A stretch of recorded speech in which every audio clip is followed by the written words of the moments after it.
voice, every vision, lighting up the way. We go, GhanaTalks breakfast show. GhanaTalks breakfast show.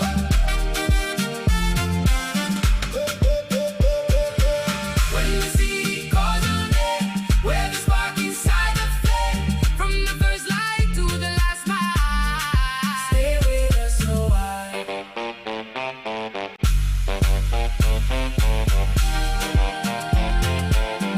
GhanaTalks breakfast show.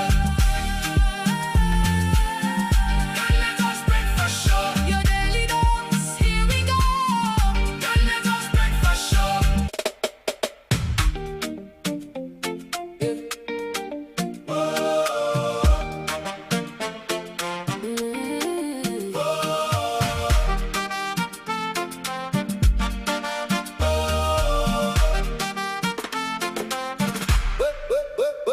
Wake up, Ghana, your morning star, right?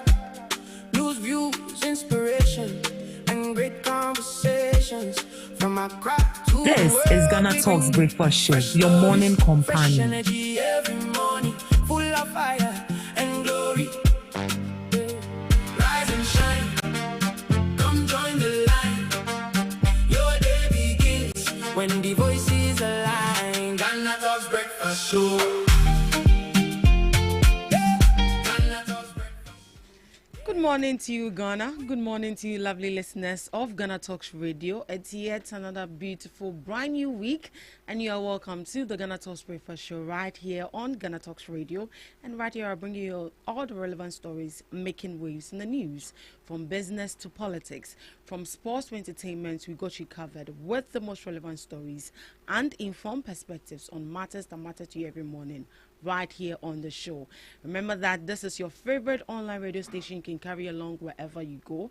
Remember, we are streaming live on Facebook at GhanaTalks Radio TV, on YouTube at GhanaTalks Radio, and also on X at GhanaTalks Radio.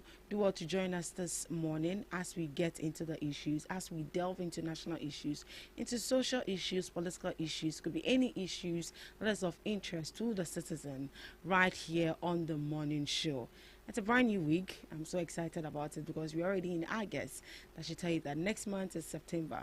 Then we go with that.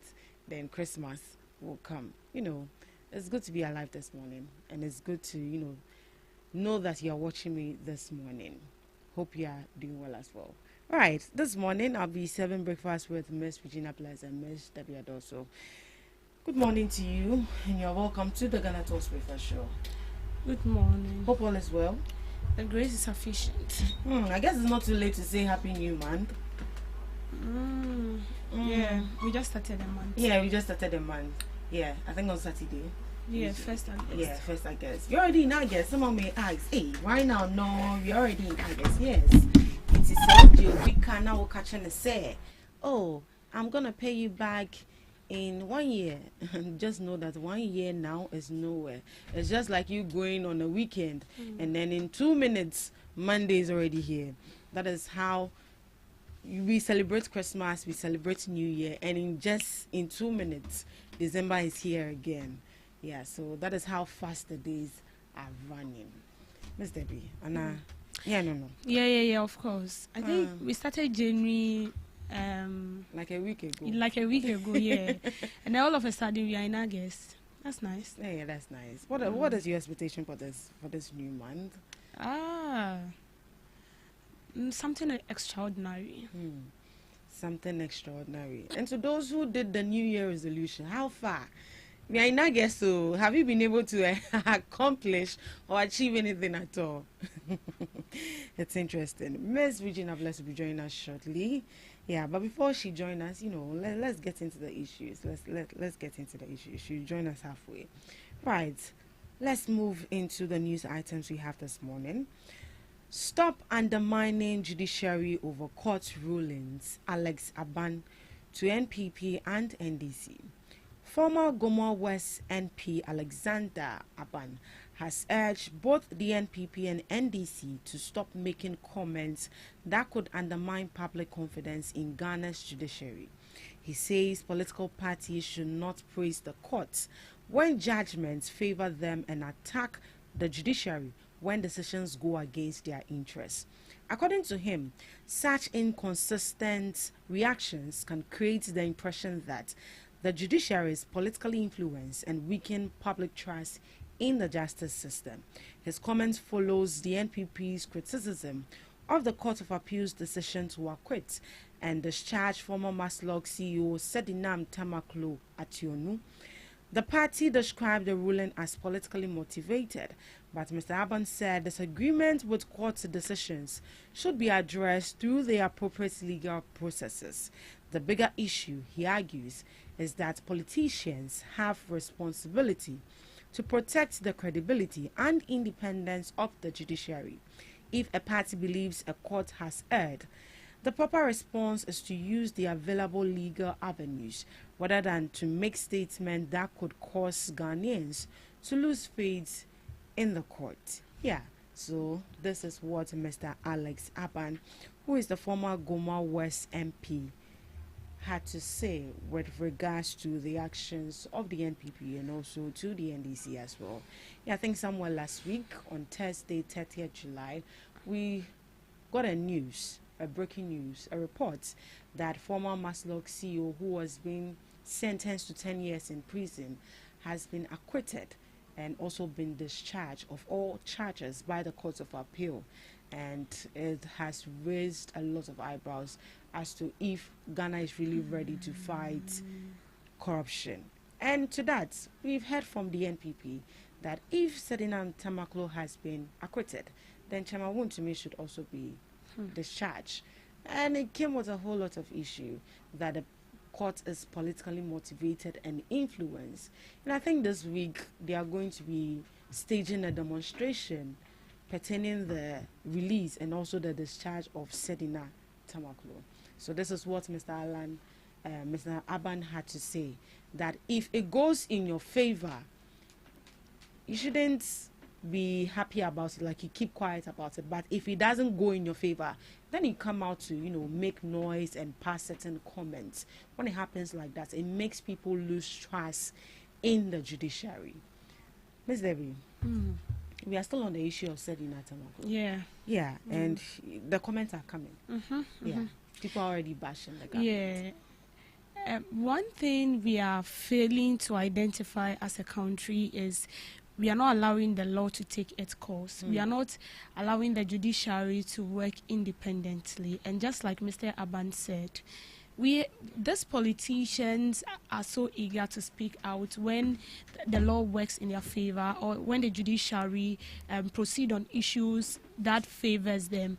They speak good of the judiciary, and then they make it look as if the judiciary is really working independently.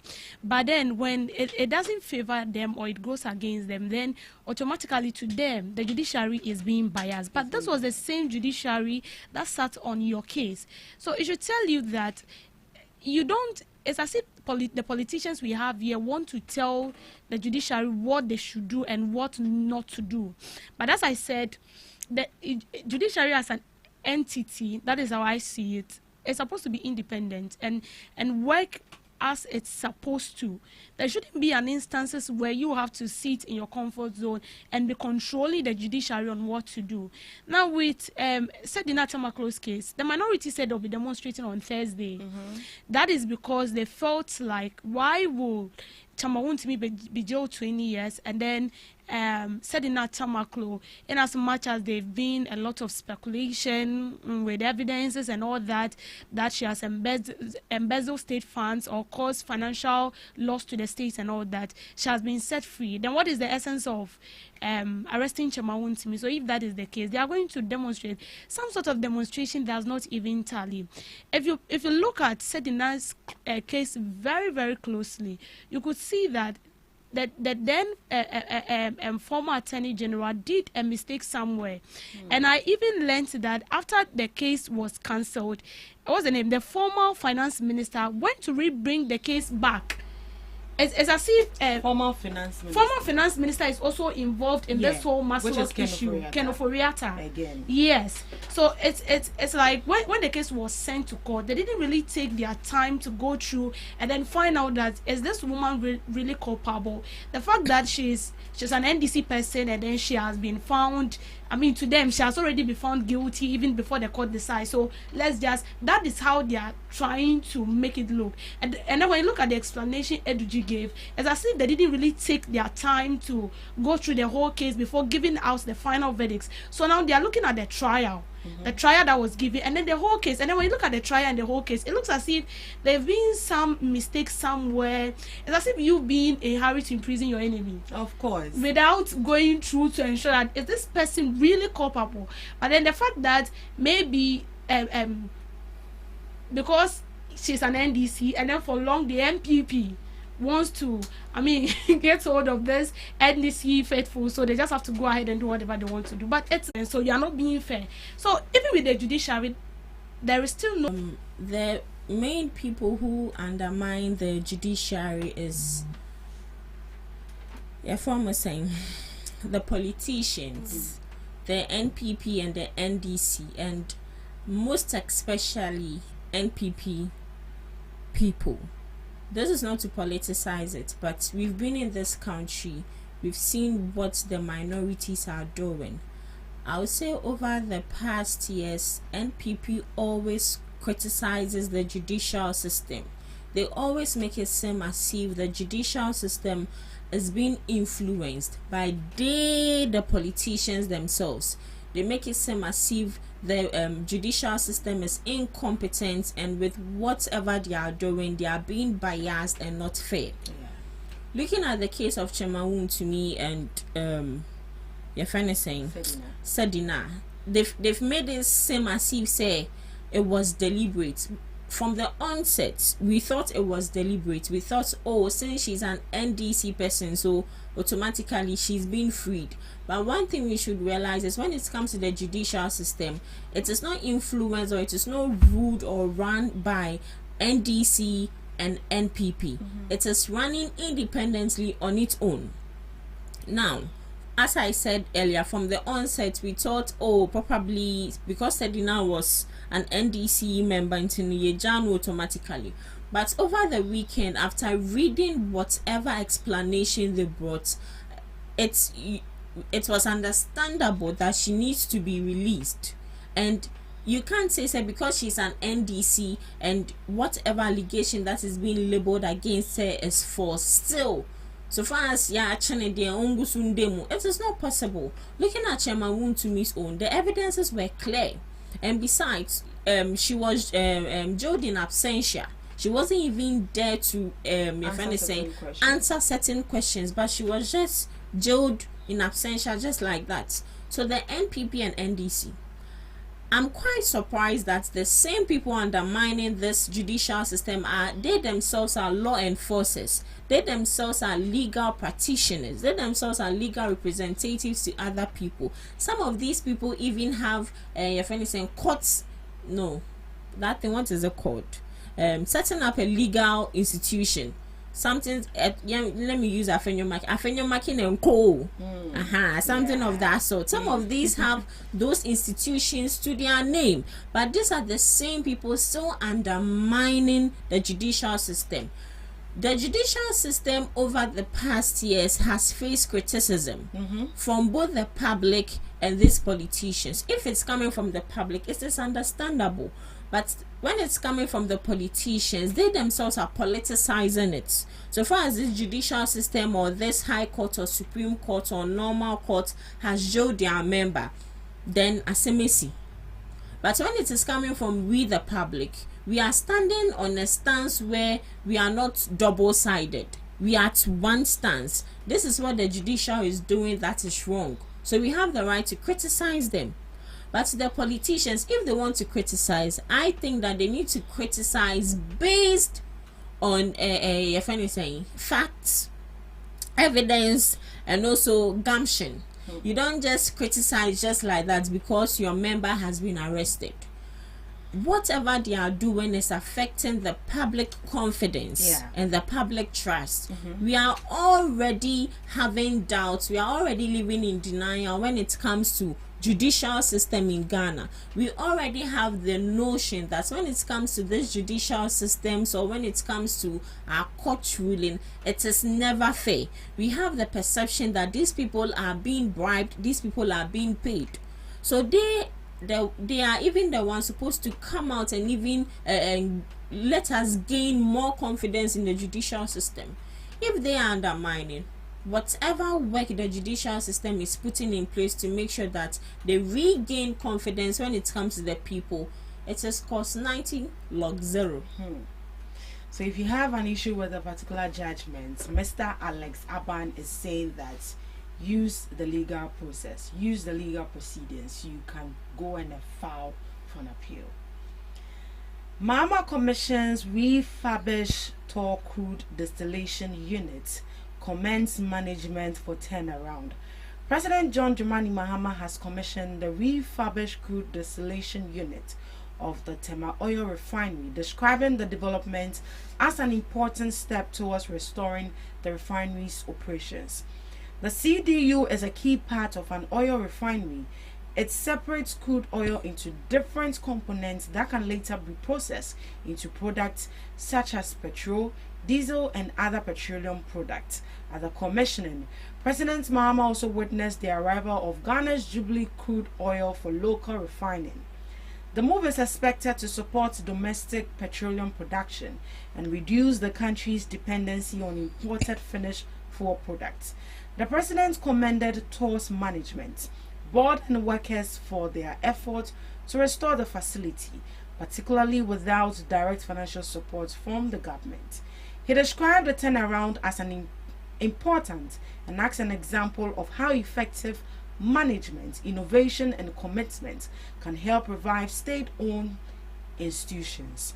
The refurbished facility is expected to increase Ghana's ability to refine crude oil locally, strengthen energy security, and support industrial development.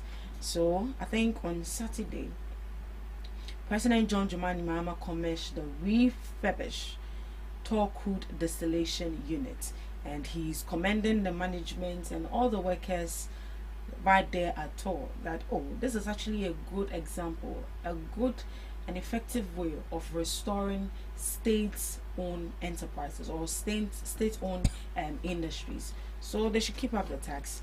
And one question that keeps popping up is, with this renovate, let me put it as renovation, with this renovation that we've seen at all, is it going to reduce how Ghana is dependent on imported petroleum products or even diesel? Mr. B.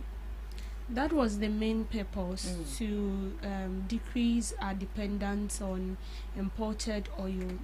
Now, the Tema Oil Refinery, when it came into existence, we're going to buy the crude in its raw state, and then it is brought to the Tema Oil Refinery and is being refined into the oil we use. When it happens like that, the amount of money, say if we are supposed to be losing like 1,000 plus, it might reduce, say maybe to like something lesser than maybe 2,000. I'm just giving an estimation. But since it became non-functional, we end up importing the oil itself and not the crude, not at its raw state, but after it is being refined. And then when it happens like that, the money we are pumping into importing this oil is more, and that is why it happens that this petroleum sectors ends up increasing the prices of the fuel, the prices of the LPG we go in to buy, the prices of the diesel we go in to buy, because the amount of which they import this oil into this country is quite very huge. So if this refurbishment comes to play, and lo and behold it start functioning as normal, we'll have to the money, the total money used in importing this oil will be reduced, and that means that we'll be generating more revenue from Tema Oil Refinery, and it's going to help in other developmental projects in Ghana. It is also going to bring direct job for people, for the ordinary Ghanaian. It doesn't have to be you going out and all that. When that's to do with you working in Tema Oil Refinery, it's not SHS certificate. We have people go to university to learn on how to refine raw oil, like at its raw state. And don't forget, Ghana, we have oil here. We have oil here. We found one, I think, in the northern region.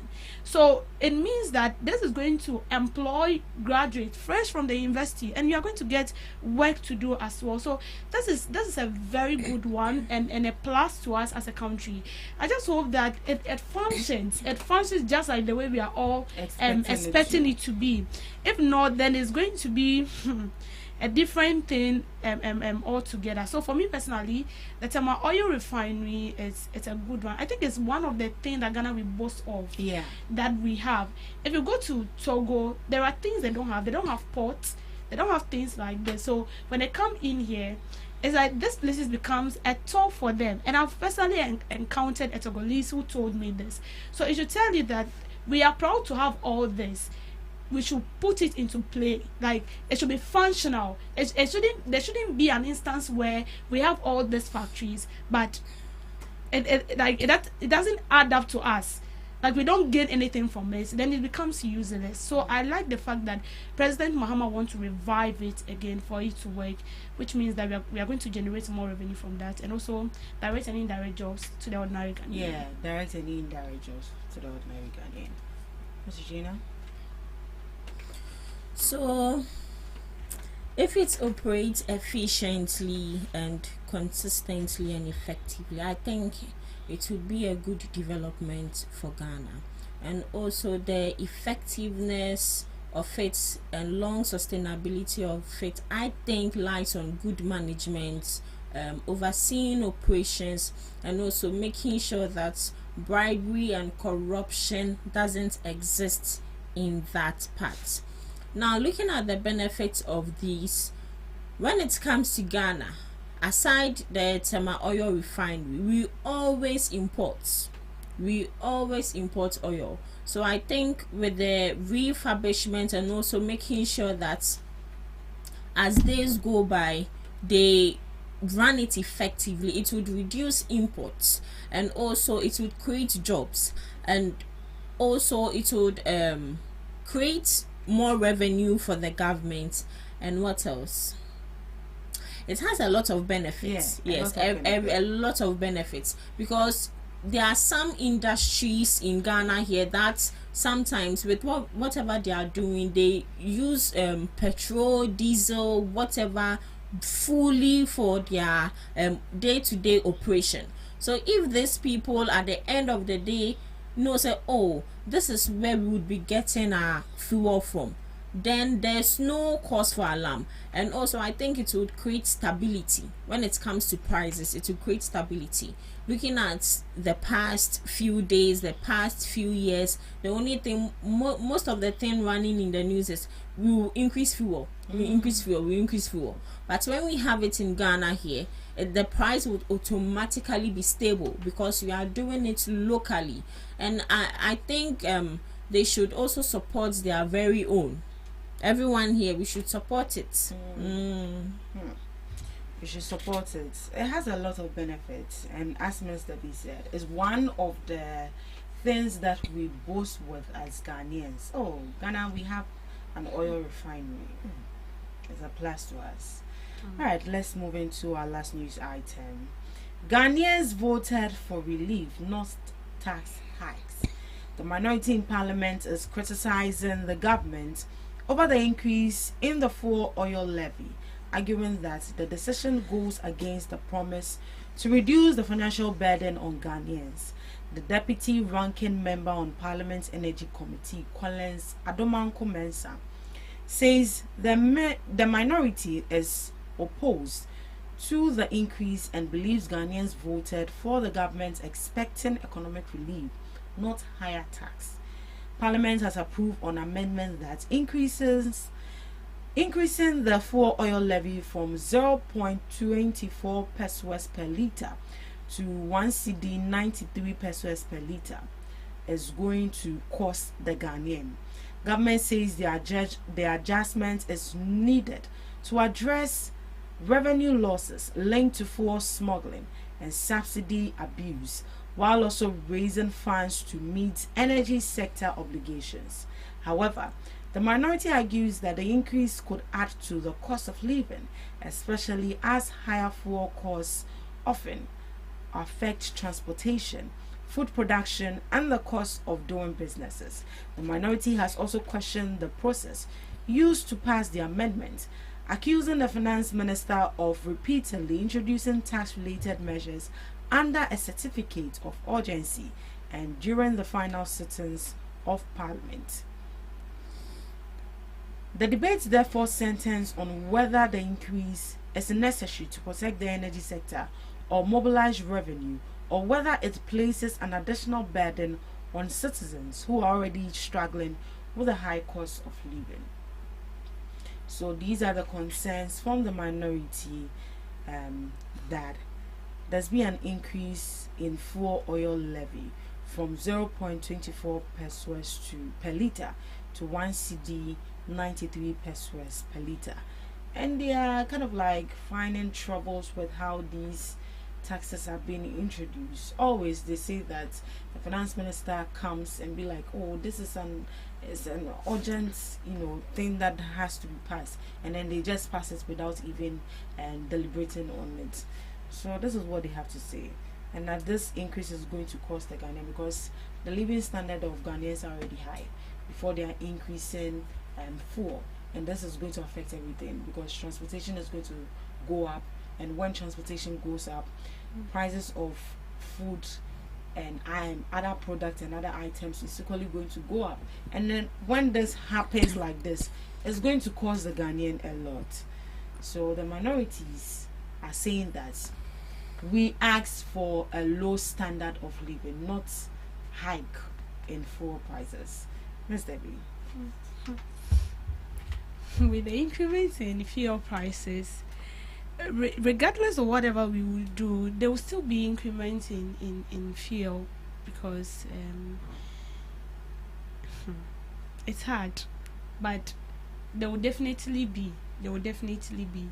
Now, with him saying that Ghanaians want relief and not something that is going to burden them, he's right. It wouldn't be bad if we live right here in Ghana, where there are things, the prices of goods and services comes at a lesser price, where you go out, transport, everything comes at a lesser price. It wouldn't be bad, but of course we know that it can't always be like that. We are not saying that we are happy with the increment in the fuel prices, but then I guess they gave the reasons why they want to increase this fuel.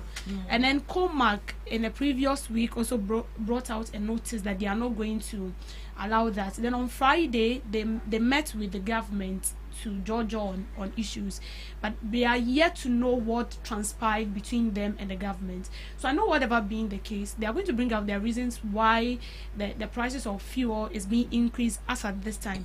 And you see, I don't know whether these people are strategic. If they want to increase, they should increase this, though. They shouldn't wait to December, because December is it's a festive season. When it happens like that, prices of things are going to skyrocket, more than what you can imagine.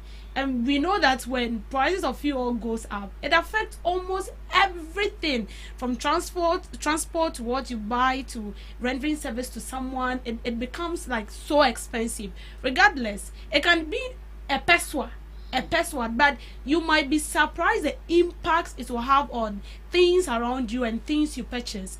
So personally, I think with this, we'll just relax and then wait to hear what they have to say. What is the sole reason why they want to increase the price? They will have their own reasons to that. And I don't know how convincing that is to read whatever transpired between them and the government. Right. Ms. Regina. Okay. So when it comes to taxes being increased, I would say that when it comes to this administration, they are really doing a good job with the tax issue. They sorry precope and introduce tax. They don't just wake up from the left side of their bed and just introduce taxes like that. At least we've seen some of the taxes they've brought. We can even count them. But looking at some administration, the taxes were a lot. Excuse me to say, they brought it. So if they are bringing the tax for fuel, then levy. Yeah. And at the end of the day, I know there's a as she said, there's a specific reason why they are bringing that up. And I know that if this gets to the drivers and the people who have vehicles, some of them will be displeased because Charlie, fuel nankasa so the complaints so I think they should bring out a logic reason as to why they are bringing this increment, and also let us know, because if automatically there's a increase in fuel levy, automatically there will be an increase in transportation. And when it comes to a country, I think one thing we should always put in mind is no matter what, there will definitely be an increase in something, because we are dealing with the economy. The economy can never be stable. It has its own ups and downs. So when it goes down, you go down with it. When it goes up, you goes up with it. If you know this, you will know peace, and you will not always have issues when some of these things happen. Some of these things are introduced to sustain the economy. So we should embrace it wholeheartedly. But it becomes a problem when we know that these people are extorting from us. That is where we come in and demonstrate and this your friend is saying show our displeasure. But aside that, I think then come to Miss Gina say yo na a bakra yebetia. But mind you that if these fuel prices are being increased, it's going to automatically affect everything. Transportation will go up, prices of food and services will also go up. And already the drivers want to increase transportation fares. They've increased, not that they want to. Oh, they've increased it. When the president gave a directive that there should be reduction in transport fares, most of them didn't do it. Most of them didn't. No, they didn't. But I think over the week they wanted to impose a 30% increase. Yes, they want to. Yeah, but after an engagement with the government, they retracted that. But I don't know if they've increased. With what you are saying, I'm just trying to say that although these people want to increase it and they are not being given the go-ahead to do so, some of them are using like illegal means to extort from passengers. Exactly. Passengers, yeah. Odu La Paz, from La Paz to Anya, it's 5 cities. To Ablekuma, I think it's 6 cities or 7 cities. So intentionally, they pick people in bits. Because Meko markets, Odu market, Ablekuma, Odu Ablekuma, Pokwase. Or better still, at the station, they are going to tell you, Ablekuma straight, 10 cities. Baby, obviously, will be 10 cities. Obviously, Mango, I said, 10 cities. So this is how they are also, these are the illegal means they are also using to get their monies. But it is what it is. They want to increase. The government says, wait, we had an engagement. They've retracted it. But still, you can see that the drivers are suffering. They are suffering. So don't be surprised if you see an increase in transportation fares this week or even in the coming weeks. Alright, thank you so much, ladies, and thank you too for joining me on the news review. Up next, we have Today in History with Miss Regina Bless.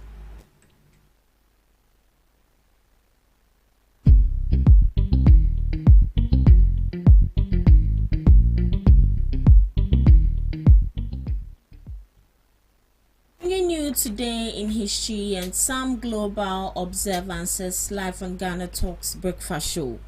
1956, Gold Coast Legislative Assembly voted to demand independence from Britain. The Gold Coast Legislative Assembly adopted Prime Minister Kwame Nkrumah's motion demanding full independence from Britain under the new name Ghana. The motion, introduced by the government following the July 1956 general election, which won the Convention People's Party 71 of 104 seats. The votes passed overwhelmingly by 72 votes to none, as opposition members were absent from the debates. The resulting action led directly to formal British agreement and the Declaration of Independence on March 6, 1957. Moving on, August 3rd marks the independence of Niger in 1960. Niger's official Independence Day from France, fully severing colonial ties and establishing Hamani Diori as president in 1960. Moving on, 1979, overthrow of Equatorial Guinea's first president, Francisco Macias, was overthrown on this day 1979 in a violent military coup led by his nephew Theodora Obiang Mbasugo. The coup and background: Francisco ruled the country after independence in 1968 with extreme cruelty and fear. The overthrow happened after Macias executed several family members and military guards, causing deep fear in the army. Theodora Mbasugo led the military to arrest his uncle in a swift and bloody takeover. The aftermath: Macias was put on trial by a military court in September 1979. He was found guilty of heavy crimes and executed by a firing squad on September 29, 1979. Theodora took control and remains the president of the country.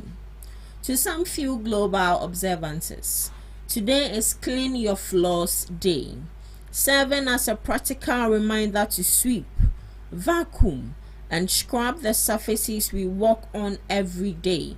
So today is a day to clean your floors. Lastly, National Watermelon Day, to honor the ultimate refreshing summer fruit, known for being 92% water and packed with vitamins. So do well to take your watermelons today. And that's all for today on Today in History and some global observances, live on Ghana Talks Breakfast Show. Do all to take watermelons today from Miss Regina Bless. Thank you so much for Today in History and some global observances of the day. Up next, we have Debbie's Grill.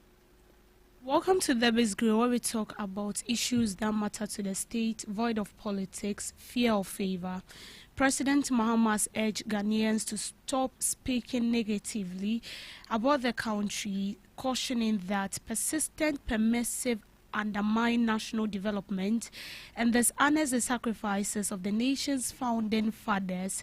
Addressing congregants at the Ringway Gospel Center of Assemblies of God Church, President Mahama said Ghana's progress depends not only on government policies but also on the mindset and actions of its citizens. He lamented what he described as a growing culture of hopelessness, where some people believe the country can never achieve greatness. Our forefathers rose because they believed the nation will become great. In many of our societies, people give up and says Ghana will never change. We can never become great, he said. He also criticized comments suggesting that Ghana would have been better off under colonial rule, describing such remarks as betrayal of the sacrifices made by the country's founding leaders. The worst one is those who says we should even have left the white people to continue ruling us. It shows shows lack of faith. It shows lack of gratitude for the fight that our forefathers fought to give us independence, the sacrifices Kwame Nkrumah and his colleagues made, and the vision they had, he stated. The president said every Ghanaian has a responsibility to contribute to nation building by upholding values that strengthen society and promote the common good of the country. According to him, building a prosperous nation requires hard work, integrity, and collective rejection of corruption. We must work hard. We must tell the truth. We must be honest. We must reject corruption. We must look after the most vulnerable in our society. And we must have faith in serving the common good, he said. So this is from President John Dramani Mahama. He's urging Ghanaians to stop talking negatively about their country. Now, it is in the good interest of everybody to speak good of your country. Come on, it comes with some sort of pride when you find yourself in an environment where you've never been before, your first time. So maybe you travel outside the country for a tour or something else, or maybe education purposes, and then they ask of your country. I mean, you kind of feel proud to speak about your country. That is if you know that something good is coming, or something good will pop out from Jerusalem or Bethlehem. That is if something good is going on. And I'll personally say that it is not the intention of Ghanaians to speak ill of the country. And as the president said, he said when we keep speaking ill about the country, it's like we are not honoring, and we are not honoring what our forefathers did to us.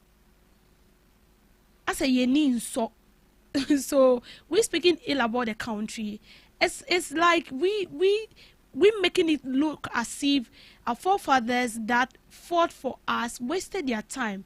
And Mr. President, fixing my legs in the shoes of the ordinary Ghanaians, I can boldly say that it is true. Our forefathers have fought in vain. Sincerely speaking, they have truly fought in vain. No Ghanaian would like to speak ill of their country. No Ghanaian would like to speak negativity about their country. But it comes to play when the right thing is not being done. Greatness is right in front of us. Greatness is not in anybody's country. Greatness is not in the hands of someone in another country to come and rule us. No, the greatness is right in front of us. The only thing we need to do is to take action, but we are not doing it. We are not doing it. A country where we have gold, a country where we have diamond, a country that we have all the resources. Ghana is so blessed that we have everything. And there shouldn't be an instance where we'll go out there to seek for the help of people. We should rather be the powerhouse to support others. We should be the powerhouse to lend money to other countries. We should be the center of Africa. When we are talking about African countries that are well developed, African countries that do not have anything to do with corruption, Ghana should be a part, but no. Where we've gotten to, it looks as if our forefathers have fought in vain, and they fought in vain. Mr. President, it's not as if we just want to tarnish the image of the country. It is not in our best interest to do that, but we are forced to do that because the right thing is not being done. Tell me why money or funds that is meant for the state is being diverted into private accounts of individuals who claims to be patriotic citizens of Ghana. Now, they should also explain to us why graduates who are done with school are still in the house unemployed. And they should also explain to us why we have people who go onto our water, our rivers and our forest reserves to destroy the lands because of gold.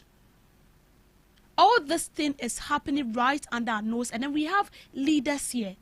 We are in August. Hopefully, by the ending of this week, somewhere to next week, 6th August, we will be here. And we'll remember the tragic incident that happened, where we lost 8 gallant men as a result of Galamsey. Now, as we speak, Galamsey is still in existence.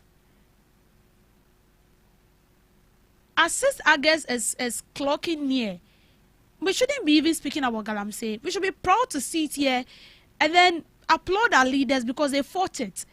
And applaud our leaders because even if they didn't fight it, they've minimized it. But no, we've lost 8 gallant men. And I always say this, if this potential, this were men with potential, men who are so intelligent, I'm telling you the truth. And we lost them just like that as a result of Galamsey. And no one is talking about it. It's as if they've died a useless death. And that is how it is. And although I've never been to the world, the different world, the spiritual world that is full of ghosts, that is full of immortals, I can tell you that wherever they are today, they've regretted.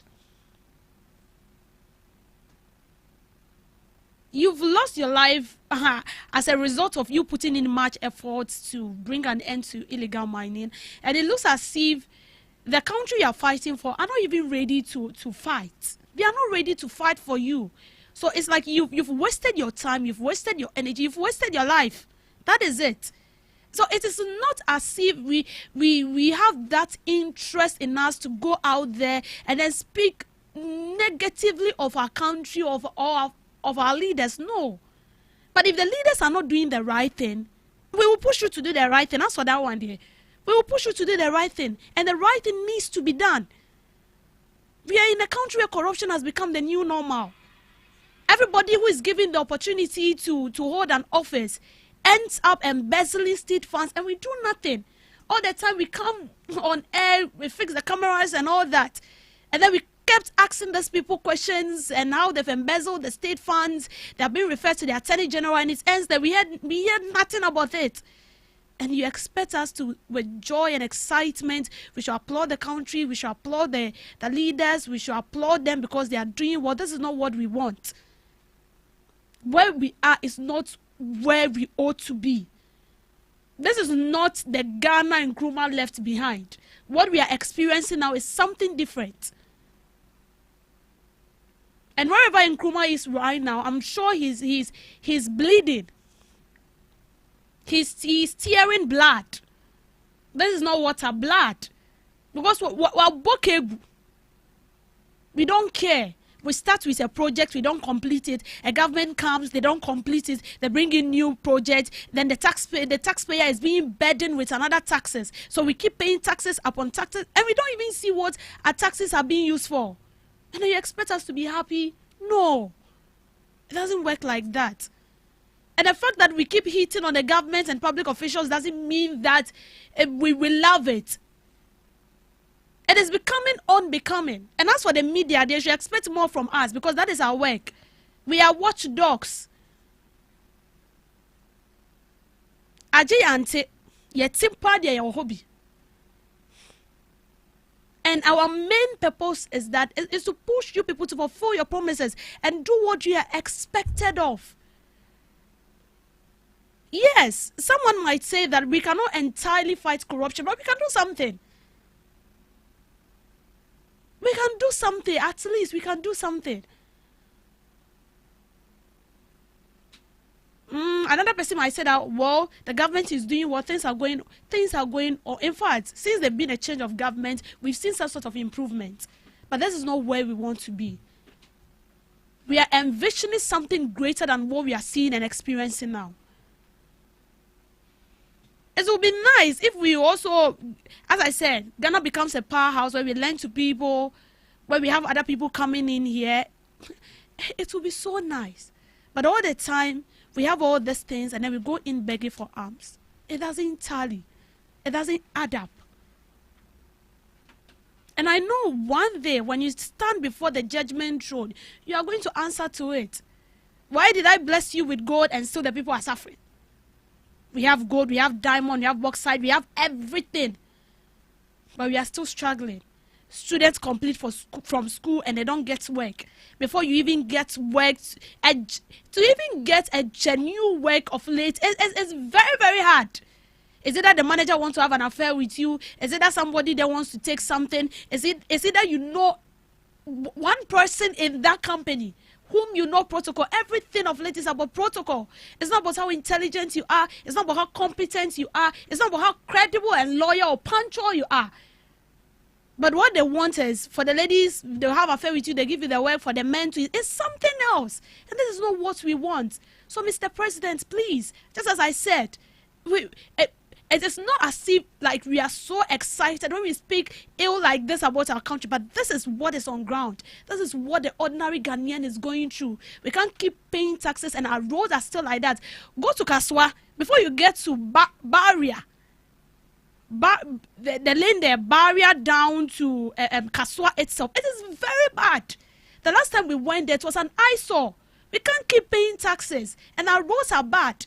Every year, we keep constructing roads. We keep repeating the same mistake. So it means we are not working on it. And that is the truth. So please, let's work on it. And when the right thing is done, trust me, when we sit here, the story will change, the topic will change, the team will change. Thank you for making time with me on This Girl. Thank you so much, Mr. V, for that girl. And thank you, too, for joining us right here on the GhanaTalks Breakfast Show. We'll be going for the news shortly, and right after the news, we'll be back. Please stick and stay with us. Are you ready to amplify your business or brand's reach and make a meaningful impact in Ghana and beyond? Partner with GhanaTalks Radio today to connect with a diverse audience across Ghana and beyond. Elevate your brand through on-air promotions and social media. Boost your brand during prime time. With GhanaTalks Radio, you can extend your reach across digital platforms. GhanaTalks Radio is not just a station, it is a community hub where your brand becomes part of the conversation. Join us in fostering connections, celebrating culture, and making a lasting impression. For customized sponsorship packages and enquiries, email contact@GhanaTalksRadio.com or call +233 202 544614. GhanaTalks Radio, giving the youth a voice. What do you want for breakfast? How do you want your breakfast? English breakfast, French fries. Koko Nikosi, alo komi kesheto. Wache. Well, Gobe is the real deal. Join us on GhanaTalks Radio. Let's serve you a buffet of breakfast. From news headlines review, current affairs to social issues. Entertainment, sports, and all the trending stories live on our mobile app and across all socials from Monday to Friday, 7 a.m. to 10 a.m. With me, Pakwesi Omare, Regina Bless, Deborah Adoso, and I am Esinal Fiagbedu. This is GhanaTalks Breakfast Show. Are you ready to amplify your business or brand's reach and make a meaningful impact in Ghana and beyond? Partner with GhanaTalks Radio today to connect with a diverse audience across Ghana and beyond. Elevate your brand through on-air promotions and social media. Boost your brand during prime time. With GhanaTalks Radio, you can extend your reach across digital platforms. GhanaTalks Radio is not just a station, it is a community hub where your brand becomes part of the conversation. Join us in fostering connections, celebrating culture, and making a lasting impression. For customized sponsorship packages and enquiries, email contact@GhanaTalksRadio.com or call +233 202 544614. GhanaTalks Radio, giving the youth a voice. We bring you local news, business news, international, sports, and entertainment news. Right here on GTR.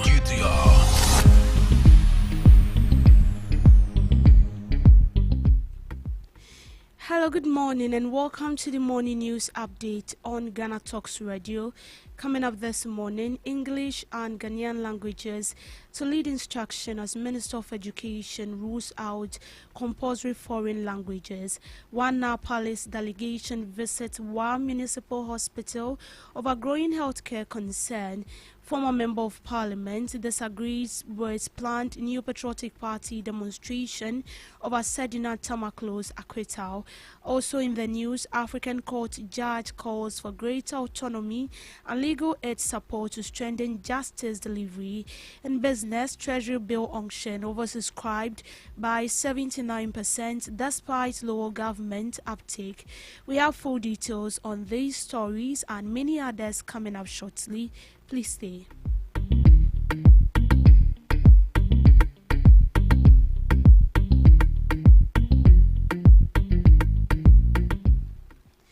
The Ministry of Education has clarified that Chinese, Arabic and French will not be made compulsory subject under the government's proposed basic school curriculum.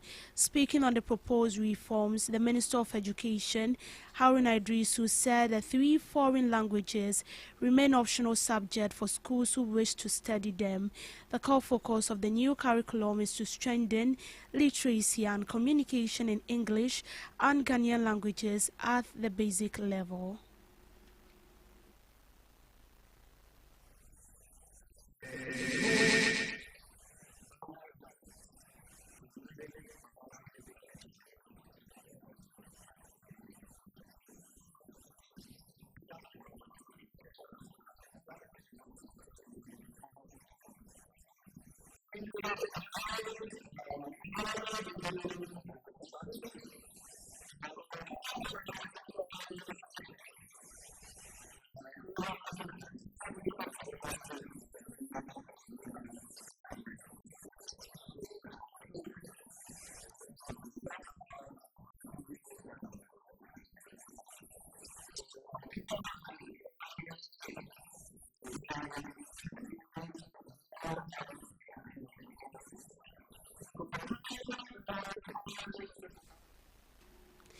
A delegation from the One Nurse Palace has paid a working visit to the One Municipal Hospital to assess the challenges facing the facility.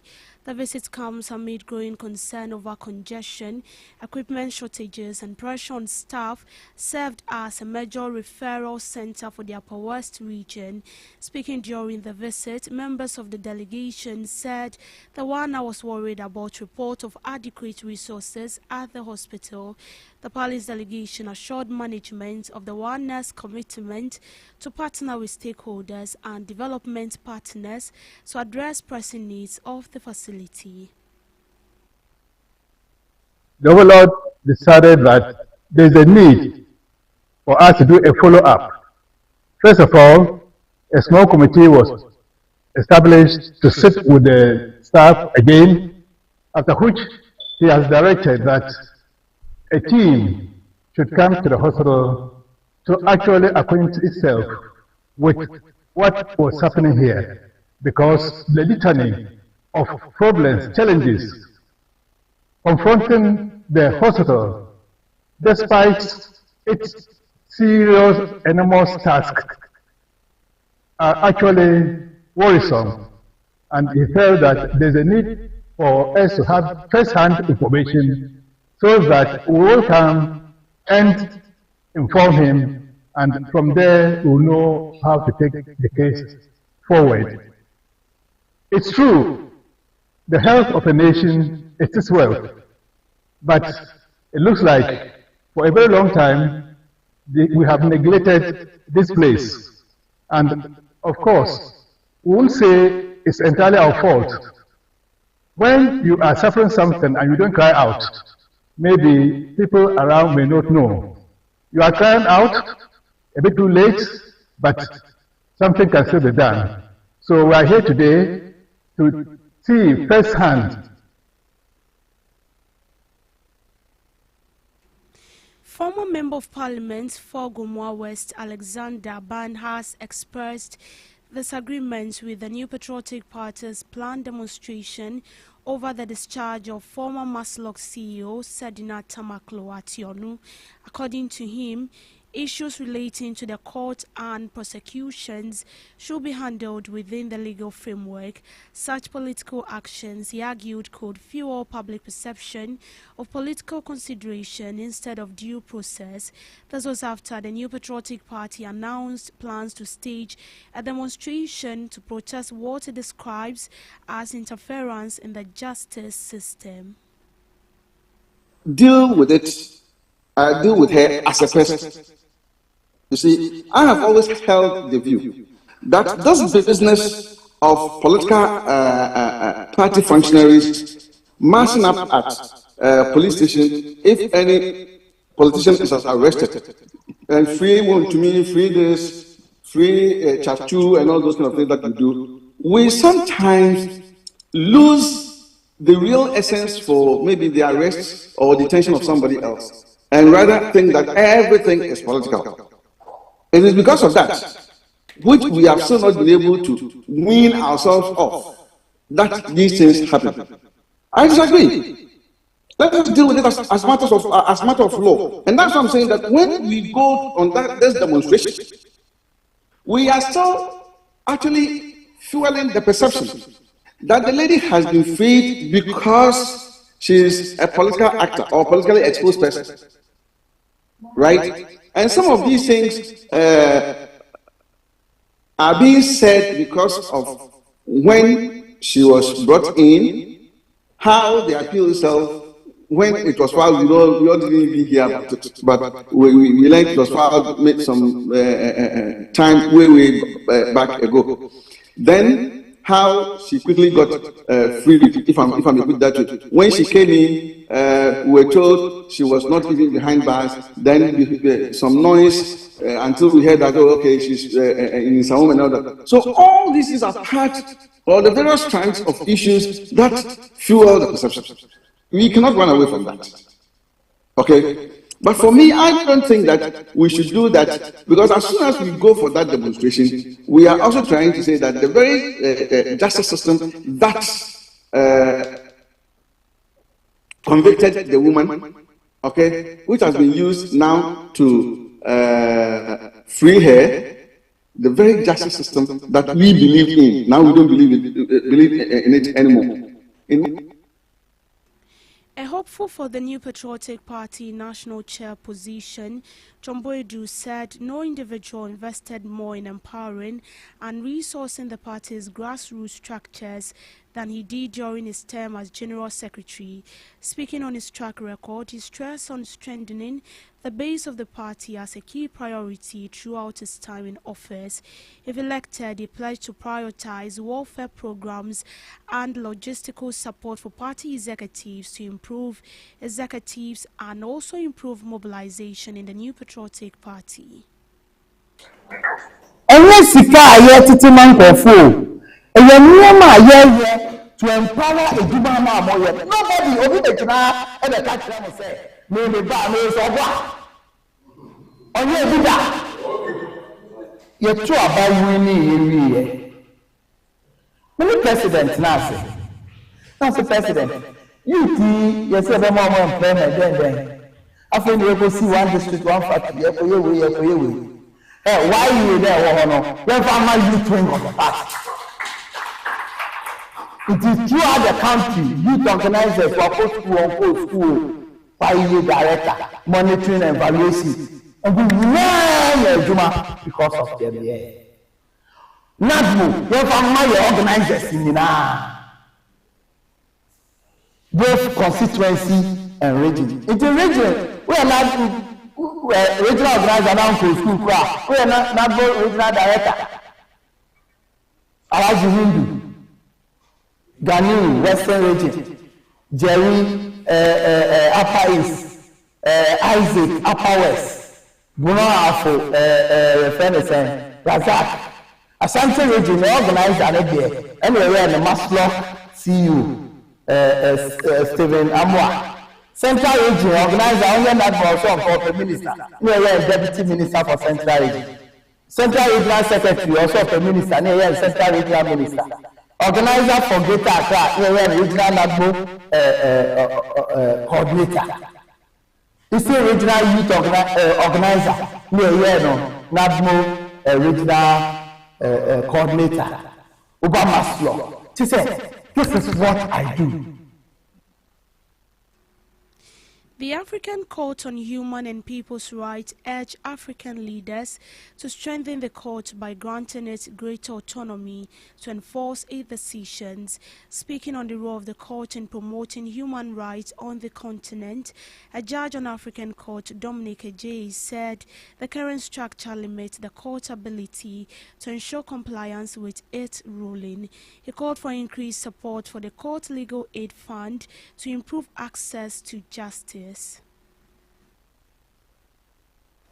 So how do we strengthen the court? The court ought to be strengthened. So those countries that have withdrawn their declaration under Article 34 says they should go and deposit. The fact that you have lost several cases, because that means the human rights enforcement in your judicial system is weak. That is why your people seek assistance from the African Court and they succeed. Then we have started the ongoing monitoring. All our judgments, we are making sure that we monitor them. Then promotion of rights, the commission, Banjul Commission. Then investigation and documentation. So here, the key guidelines that we need to have is identification of high-stake cases. Then clear referral mechanism. The protocol provides that whenever there are cases, the commission may bring some of them to the particularly where it requires judicial power, because it is the court that has judicial power. And the court too has a duty to transfer some cases to the commission. So the African Court, in its 20 years in history, if you look at the number of judgments it has delivered, and it has appointed national focal points in ministries of justice, in constitutional courts to monitor the implementation of the court's judgment, and interministerial commissions. Now, we talk about the legal aid. The court has a legal aid, but the legal aid cannot satisfy everybody. So there is the need to fully endow the legal aid to be able to assist all those who are in need of legal assistance. And if you come to the African Court, no amount is paid. The application is filed free of charge. Any process, any order, nobody pays anything, because it is to ensure that human rights are protected. So we need to strengthen the legal support fund. Then we must expand partnership with NGOs to provide free legal services. Then the role of civil society organizations. Some countries do not want to hear, because they, according to them, they encourage individuals to come to the courts. But we cannot do away with civil society organizations, because they are ensuring that human rights are not violated. Human rights should not be taken away arbitrarily, because it is a right that has been given to people. Now, let's look at the conclusion towards sustainable action for human rights in Africa. The success of the African Court depends on enhanced multi-sectoral collaboration.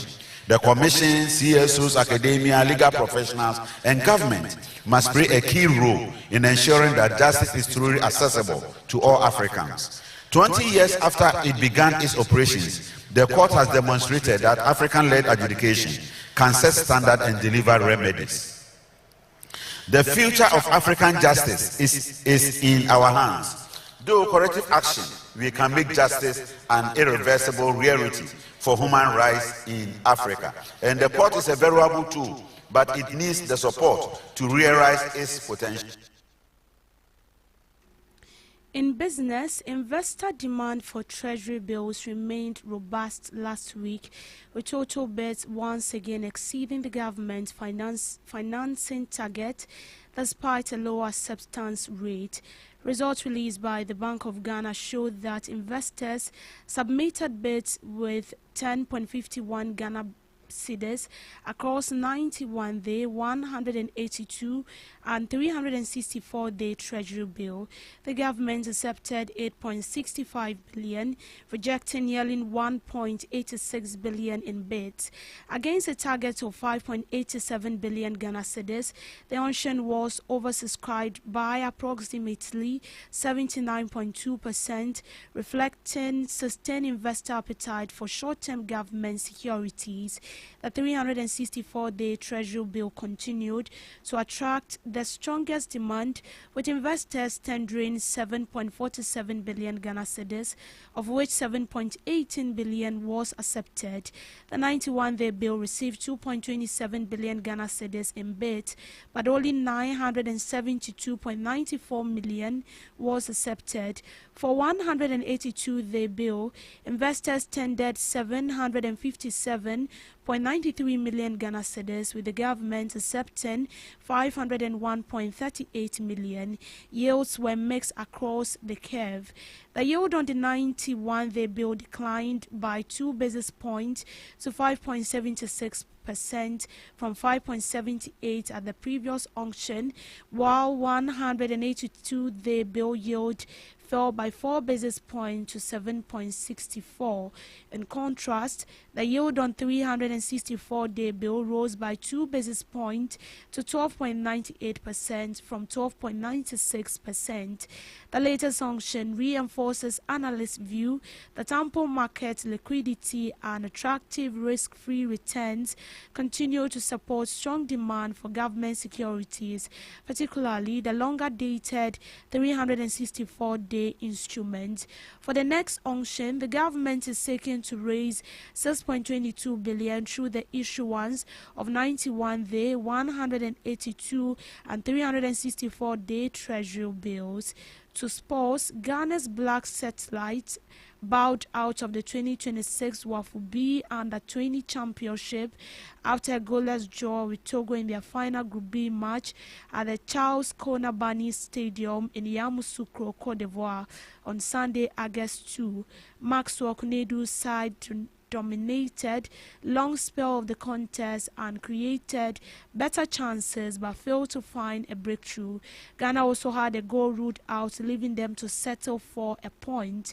The result saw the Black Satellite finish third in Group B with 2 points from 3 matches after defeat to Nigeria, draw against Burkina Faso and Togo, ending their hopes of reaching the knockout stage.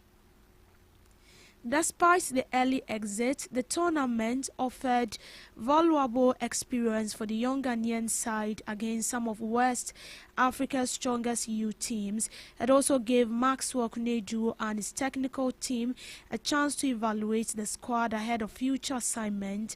Ghana has secured qualification for the 2027 Total Energy Cup and the 20 African Cup of Nations as host, making WAFU B Championship a significant part of the team's preparation for continental tournament.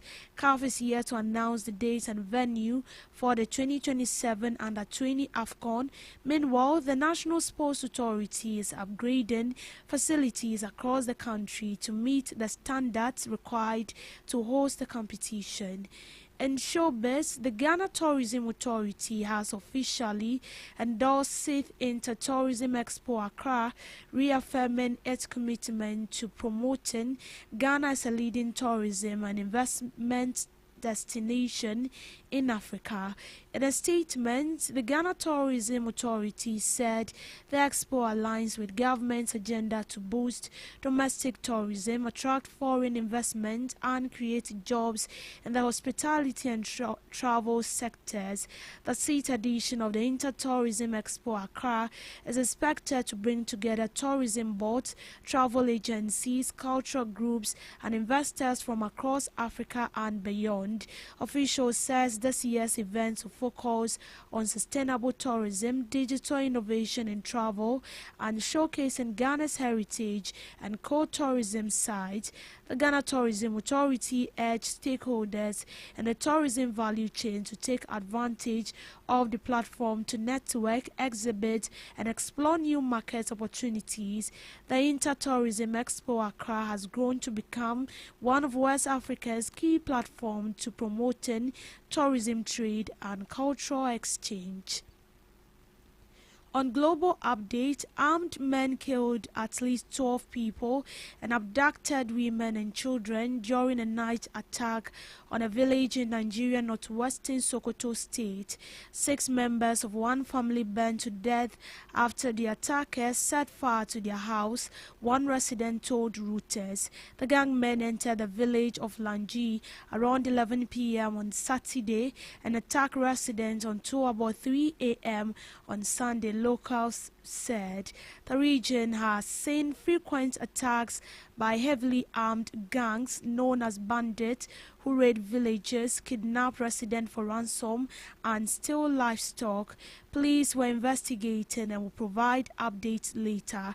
Sokoto Falls spokesperson Ahmed Rafui revealed the attack comes as a week after bandits killed at least 24 farmers in neighboring Zamfara state in Nigeria. And that's a wrap on the morning news update. Thank you so much for making time with me. I am Deborah Dosso. Do have a good morning.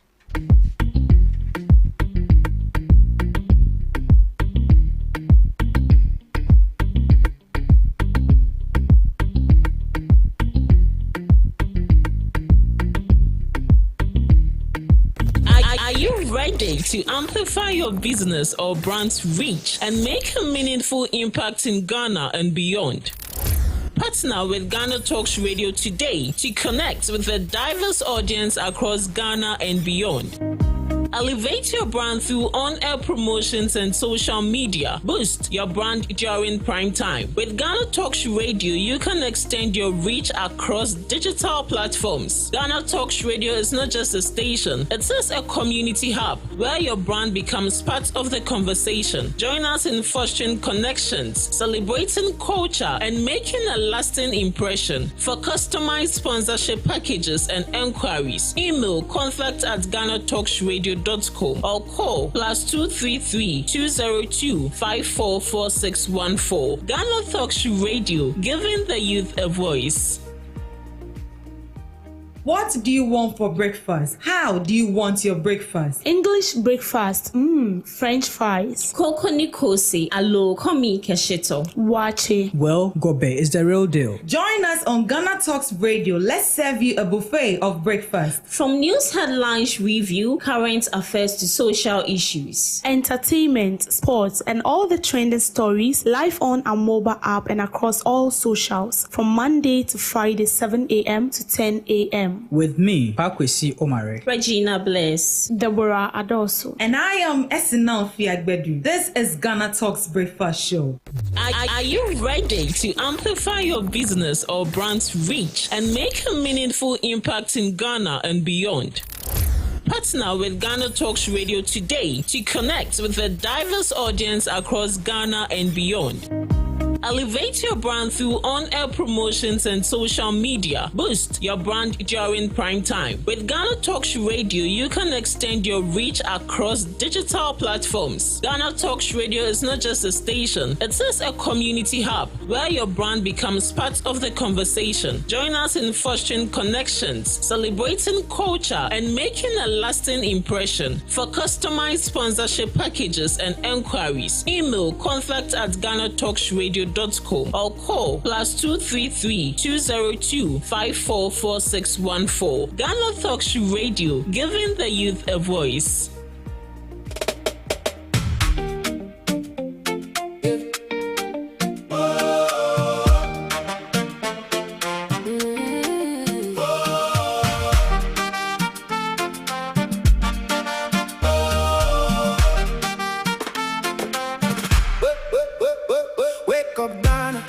Your morning star, right? News, views, inspiration, and great conversations. From Accra to the world, we bring the fresh stories, fresh energy every morning, full of fire and glory. Rise and shine, come join the line. Your day begins when the voices align. Ghana Talks Breakfast Show. Your daily dose. Here we go. This is Ghana Talks Breakfast Show, your morning companion.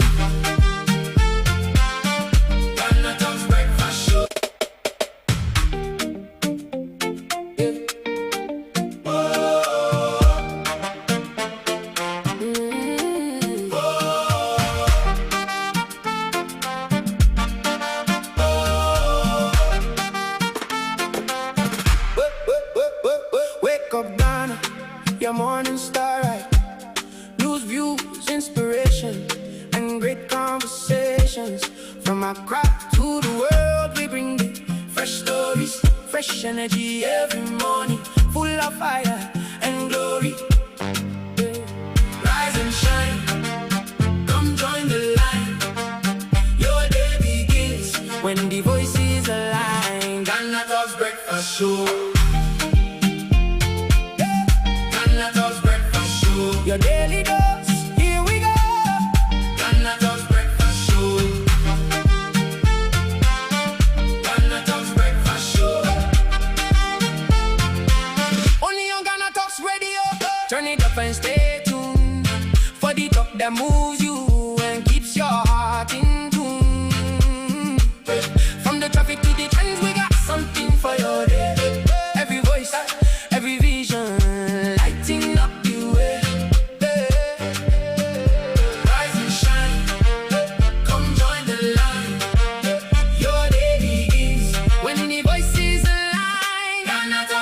Show. Ghana Talks Breakfast Show. Your daily dose, here we go. Ghana Talks Breakfast Show. Ghana Talks Breakfast Show.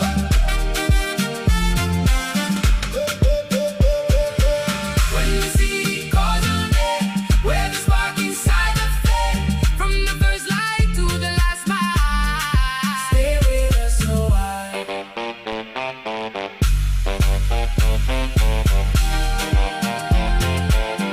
Ghana Talks Breakfast Show. Ghana Talks Breakfast Show. Your daily dose, here we go. Ghana Talks Breakfast Show.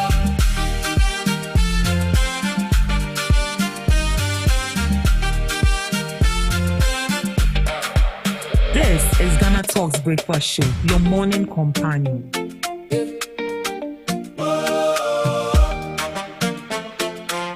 This is Ghana Talks Breakfast Show, your morning companion.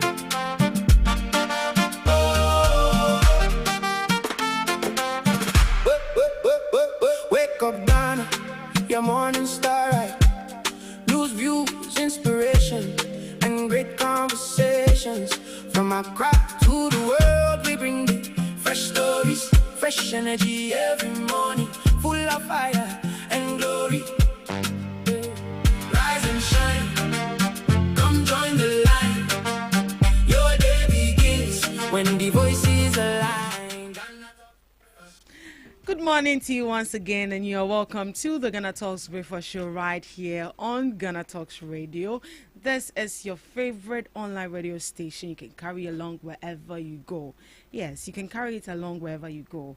Just download the app on Google Play Store or Apple Store, and you're good to go. And on our social media platform, we are streaming live on Facebook at Ghana Talks Radio TV, on YouTube at Ghana Talks Radio, and also on X at Ghana Talks Radio. Do all to log on this morning, join in the comments, share your comments with us, join in the morning show, send your comments. We'll do what to read them back to you. Let's get interactive and engage with us right here on the morning show. I'm still the host, Ruth Esinam Fiagodu, and you know how we do is on the second segment. We come along with knowledgeable guests who are going to be delving into the issues. They're going to be sharing their informed perspectives on matters that matter to you every morning right here on the show. And this morning, he used to be our Thursday guest, but I don't know what happened this morning. He said, oh, why not?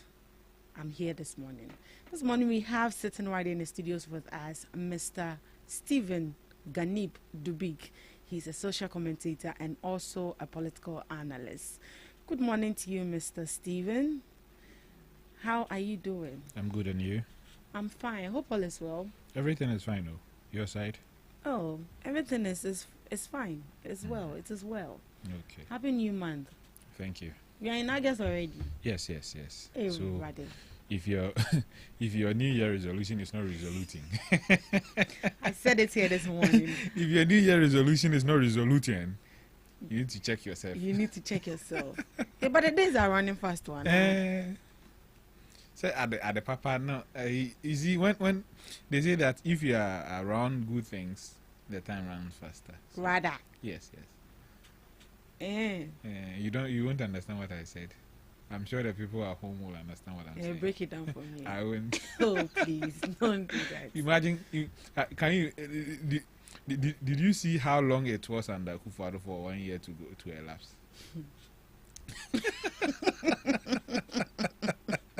Please, I didn't say anything. Please, I said break it down for me. It's down. I've broken it down. Anyways, let me not say it. You let me keep quiet. Keep quiet. My dad would say that if you are owing somebody and you tell the person, oh, I'll pay back in 1 year, just know that 1 year, no, and do it there. Remember, see, I'll wait here. Into all the car, Konokochia. What the car now, I shall say, oh, 1 year later, I'll come and pay. Forget about it. 1 year, I can say, work a weekend, Friday. Siana Monday. What's your expectation for this month? Well, normally I don't go into new month, new year with expectations, but you wish it would be better. Yes, that's all. I don't want to feel disappointed or put unnecessary pressure on myself to achieve certain things that are beyond my reach. But the Bible says the expectation of the righteous shall never be cut short. So you should expect. I would rather not say anything. I would rather not say anything. But you let me say something. You see? This is the Bible. This is not me. The Bible says the expectation of the righteous shall never be cut short. So if you expect and you believe, oh, Michelle, come. But the question is, are you righteous? That's where the question is.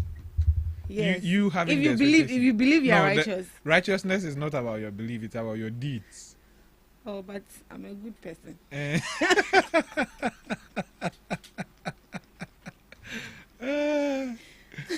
I see. So what try? You think Judas was a bad person? Judas. Oh, Judas was a murderer. No. How can Judas didn't kill anybody. He was a good person. But he said the one I kiss should be the one you should But kill. before that act, was Judas a bad person? Oh, he wasn't. But you see that when you do something bad, it erases all the good things you have done. So in the end, was he righteous? That one, there will be a question for Jesus to answer. So it's not about your expectation, it's about your deeds. If you do good deeds and you can align as a righteous person, then that is when that Bible quotation comes at play. But you can't say we are all sinners and still want your expectation not to be cut short. Because at the end of the day, the little things that we do that we don't even know we are doing them can also be classified as sins and make us impure. So Hallelujah. Amen. I wish you well in this new month. I wish you well too. Right. Let's get into the more issues. More money. Oh, money, dear. More gigs. All right. This is still the GhanaTalks Breakfast Show. We are streaming live on Facebook at GhanaTalks Radio TV, on YouTube at GhanaTalks Radio, and also on X at GhanaTalks Radio. Do want to join us this morning on the second segment of the morning show. This morning, I don't know what kind of breakfast you are craving for, but all I know is that we are here to serve you breakfast. But before we get into the issues for discussion this morning, and the issue of setting up Tamaklo is still trending, and also the Constitution Review Committee report is equally the two topical issues we're looking at this morning. But before we delve into that, just how we do it, just to clear the way, just to clear the truth before the main course of the meal actually comes in. There's this how do I put it?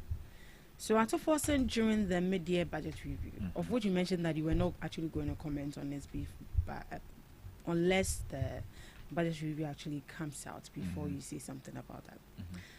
Past that, in the budget, he mentioned that they are going to guarantee cocoa farmers of 70% FOB price. And just within the week, I think on Thursday, we saw that Parliament has actually passed that particular bill. So we'll get into that. And since you're a cocoa farmer, let me know what you also think about that. Do you, if you don't mind, let me get into the article and then I'll hear from you. Okay. Parliament passes Ghana Cocoa Board bill to guarantee farmers 70% of FOB. Parliament has passed the Ghana Cocoa Board Bill 2026, paving the way for major reforms in Ghana's cocoa sector, including a guarantee that cocoa farmers will receive not less than 70% of the free on-board export price by the Ghana Cocoa Board. Presenting the objectives of the bill on the floor of Parliament, Deputy Finance Minister said the legislation seeks to establish the Ghana Cocoa Board as the statutory board responsible for regulating, overseeing and monitoring activities across the cocoa value chain. He explained that the bill also mandates Cocoa Board to support cocoa cultivation, undertake the buying, selling and export of cocoa, and promote value addition within the sector. According to him, the legislation provides a clear legal framework for the Producer Price Review Committee and its associated technical structures, strengthening the process for determining cocoa producer prices. The bill also addresses long-standing compliance and enforcement challenges within the cocoa sector by providing statutory backing for regulatory functions that have largely been implemented through administrative guidelines. These include regulations governing disinfestation proceedings, quality inspections, service charges, cocoa takeover processes, and certification requirements, which he said will now have stronger legal enforceability. The bill noted that the legislation also resolved governance and oversight inconsistencies that have seen Cocoa Board move between different supervising ministries over the years. And this bill is set to introduce regulatory flexibility to support small-scale and cocoa byproduct manufacturers, addressing operational barriers that have constrained domestic processing and innovation. So that is it. What do you make of the bill? Is it going to help? Well, it's a good thing. It's a good thing that now cocoa farmers can be guaranteed 70% of whatever the price is on the world market.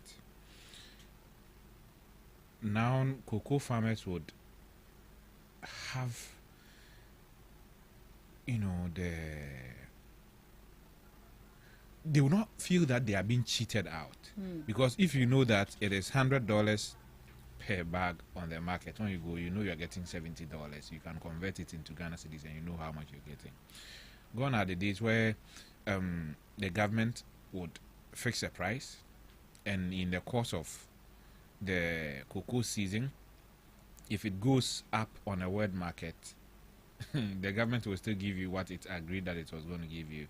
So this time around, I think that it is innovative and it's going to help the cocoa farmers. And the part that I really like is the support that they are going to give farmers.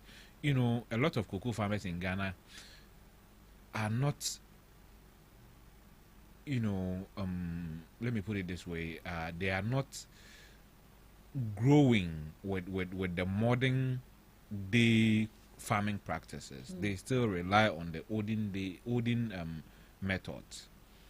So it makes things a little bit difficult for them. So if Cocoa Board is going to support them, give them training to upgrade their knowledge and their style of farming, I think it's a good thing. And nobody should or would want to stand in the way of that. So I think you see that even this bill, you didn't hear any noise about it. Yeah, we didn't. So it tells you how good the bill is. So you can imagine if MPP people were in the bushes campaigning that the government is cheating them, and now this bill is out. How can you oppose it? You just have to go along with it since it's a good bill. And I agree with the 70%. I just hope that the international market price will pick up and start rising again so that we can enjoy the full potential of our yields. So does that mean that when the cocoa prices on the international markets drops down, with this particular bill is going to protect the farmer? So no, it means that it's also going to drop your I mean it's 70% of whatever they are selling. Yeah. So if it goes down, you the farmer yourself, you know my yields are going to go down. But one thing that I'm afraid is that hoarding. Farmers wouldn't feel comfortable just taking their cocoa to sell because they know that it might go up. So if it is going down, they might keep their cocoa beans. You understand? They will buy it, and sometimes not the farmers per se, but it can be the cocoa marketing companies. They'll go find money somewhere, buy it when it's cheap, keep it, and sell it when it is higher. But when they are keeping it, is that not going against them, or is that going to encourage smuggling? Of course, it depends on what Cote d'Ivoire is doing in the price in Cote d'Ivoire. That is our smuggling route. If Cote d'Ivoire pricing is higher than ours, it encourages smuggling at the border towns, not in the main Ghana, but at the border towns. They smuggle along the border towns. So I think it wouldn't go against them. One thing about cocoa is that when it's dried, if you dry it very well, and there's no moisture in it, you can keep it for as long as you want. You get it? So if they should buy it when the international market price is lower and they dry it very well, it means they can keep it until it goes above their expectation, then they sell. That is my fear. Aside that, it's a good thing. If the bill has introduced mechanisms to prevent that from happening. I've not actually read the bill, to be very honest with you. I haven't, because I didn't even know they've passed this bill until yesterday, so I couldn't go through it properly. But the little that I know about the cocoa sector tells me that this is going to be one of the challenges they are going to face unless it is properly taken care of in the bill. So is there any recommendation you actually give to that? Well, I would think that they should put in mechanisms, as in prevent these cocoa marketing companies from hoarding when it is cheap. They should have a mechanism in place in such a way that once they buy from the farmer, directly goes to cocoa board. It doesn't have to stay at their warehouses for a long time before they transport it to cocoa board. And then they can also have data collection. People who move around these farms and gather the data and know the amount of cocoa they are expecting in every month in a certain geographical area. If they are able to do that, then it means that if that amount of cocoa doesn't come in, they can investigate and know that maybe somebody is hoarding it or we didn't get the yields as expected. I think that's going to help and solve this problem that may arise. So the cocoa farmer will be protected as well. Yes. Right. Thank you so much for your thoughts and your opinion on that particular bill. This is still the Ghana Talks Breakfast Show. We are streaming live on Facebook at Ghana Talks Radio TV, on YouTube at Ghana Talks Radio, and also on X at Ghana Talks Radio. Do well to join us this morning. Send in your comments. We'll do well to read them back to you, and let's get interactive and engage with us right here on the morning show. I think at this juncture we are going to be delving into the main course for breakfast this morning. On the issue of Sedina Tamaklo Ationu, who we saw last week that the Court of Appeal has unanimously overturned the 10-year prison sentence imposed on the former Chief Executive Officer of the Macro and Small Loans Center, which is the MASLOC, completely acquitting and discharging her of all 78 criminal counts. Mr. Debig? Yes, madam. I think we were on the show when the news actually broke. Yes. I saw how furious you were. I was. But after reading the judgment, but first off, what do you make of her discharge? Well, after going through the judgment, and then I had to go back and read some part of the transcript of the court proceedings in the High Court, I realized that the state had a bad case. Which was then the former Attorney General.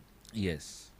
the state had a bad case, and it goes to the limitations of the kind of investigations that we do in this country. Right. If you say the state had a bad case, how bad was it? Okay. Or what made it bad? Okay, so we accused her, and when I say we, I mean the state. The state. We accused her of stealing,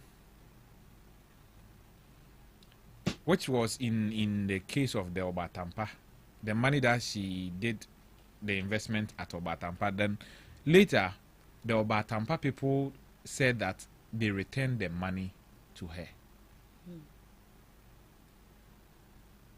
Aside the Obatampa people saying they returned the money to her, we don't have any other evidence suggesting that indeed she received the money or she did not.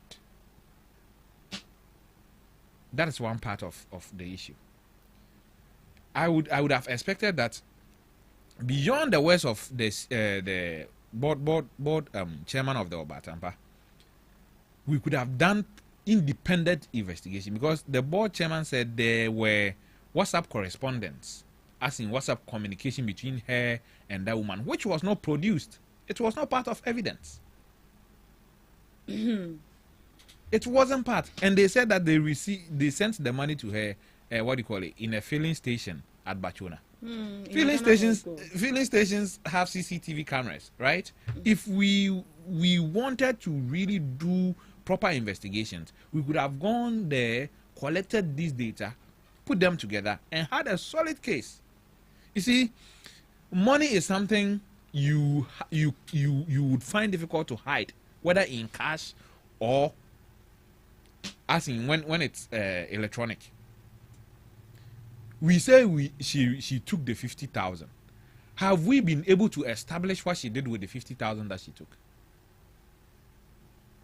If we were able to say when she took the 50,000, she deposited it in this account, in that account, in that account, or she did this, she bought that, then we could have asked her, you received 500,000 on this day. On this day, you bought this and that. Where is what is the source of that money? You understand? We could have done that. If she didn't explain it properly, then we could have said, okay, then per what we are saying, then you used our 500,000 to buy these things or do this or do that. Just like the Kobna Dubuahi case. The Kobna Dubuahi case, the prosecution has been able to establish that when he took the money, he bought this, he bought that, he bought this estate here, he bought that estate here, he deposited this amount in this account, he did this. When you look at the Wuntumi Exim Bank case, we've been able to establish that when he took the money, he used some to deposit at the Bank of Ghana to establish what do you call it, an insurance company. You understand? Right. If you don't do these things and you want to rely on hearsay, it becomes some way the judge might not necessarily convict based on it. And even if a judge convicts based on it, the likelihood of the person being discharged and acquitted at the appellate court is higher. So what if there could be a probability she actually took that money and then kept it somewhere? You see, the law doesn't deal with probabilities. The law deals in facts. The law doesn't deal with emotions. The law deals with evidence. What is the evidence that the woman actually took the money? And in her statement, when the letter she wrote to Obatampa requesting the money back was presented to her, she said she doesn't recognize the signature on it. You understand? So the only piece of evidence that the state had against her, which was the letter she wrote requesting the money, was not collaborated by her. Their letter was challenged, so it was now the onus on the state to find other evidences to collaborate that letter, which the state failed. You understand? And even according to the evidence that I have, the case that I read, even that copy was a photocopy. Where is the original? The letter that we were basing our prosecution on was a photocopy. Where is the original? And when it comes to the part that they said she bought some cars and inflated the cost. Yeah. Yes, she signed the contract, but she didn't do any payment until she left office. The infractions that the state says that they are using to prosecute her happened from 2015 to 2018. In 2018, was she still in office? She wasn't still in office at that time. Right. So what does this actually tell us? It tells us that we have to expand our scope when it comes to investigations. There are a lot of people who are in jail because of hearsay, but the reason why they are still there is that they can't afford to go for an appeal. Some investigators do a bad job. Sometimes you need to go beyond what people are telling you. You need to go beyond what people are telling you and find concrete evidence. If I tell you something and you also go and relay that information, and you don't call me to come in there to testify, isn't it a hearsay? Yeah. In one of the cases, in one of the counts, they said that she took money. She wanted to do a sensitization training program for people at the regions. We, the state, didn't call any of the regional coordinators of MASLOC to testify that they didn't do the sensitization. Instead, we relied on what the regional coordinators had told Iyoko. What prevented us from making those regional coordinators witnesses in the case? In one breath, we said that, she took money to go and give it to Kantamanto people, and the money didn't go. When Steka, PW1, Steka is now an MP. Yeah, MP. Yes. When he came into the dock to testify, she said the money was given, and then people collaborated that they received some of the money. So based on what were we charging her on that? The cars issue, the cars that she bought for GPRT, same sticker said that they paid the money. They came, the MPP came and paid the money. So based on what were we charging her? I'm not saying that no wrong had been done. You get it? There were some wrongs that might have been occasioned by her. Right. But the charges preferred on her were problematic. We said willfully causing financial loss to the state. But we couldn't, prove that she willfully caused financial loss to the state. What we did was that we used the attempt to cause financial loss and mistook it for actually causing financial loss, which the judges disagreed. So this whole case. And when you say the judges, which is the Court of Appeal judges? Yes. Right. So in this case, I think that we should learn lessons and do proper investigations instead of just appealing and appeasing to the masses, because it's like we wanted to jail her for one way or the other. So we, instead of doing proper investigations, I always say this: the investigations in this matter and the evidence that we presented to the court was bad. It's the reason why our case has gone this way. Right. So would you say that the former Attorney General was in a hurry to actually prosecute? Of course. Of course. That's the only conclusion that I'll come up. I can draw. You get it? Mm. You see, even the burden of proof,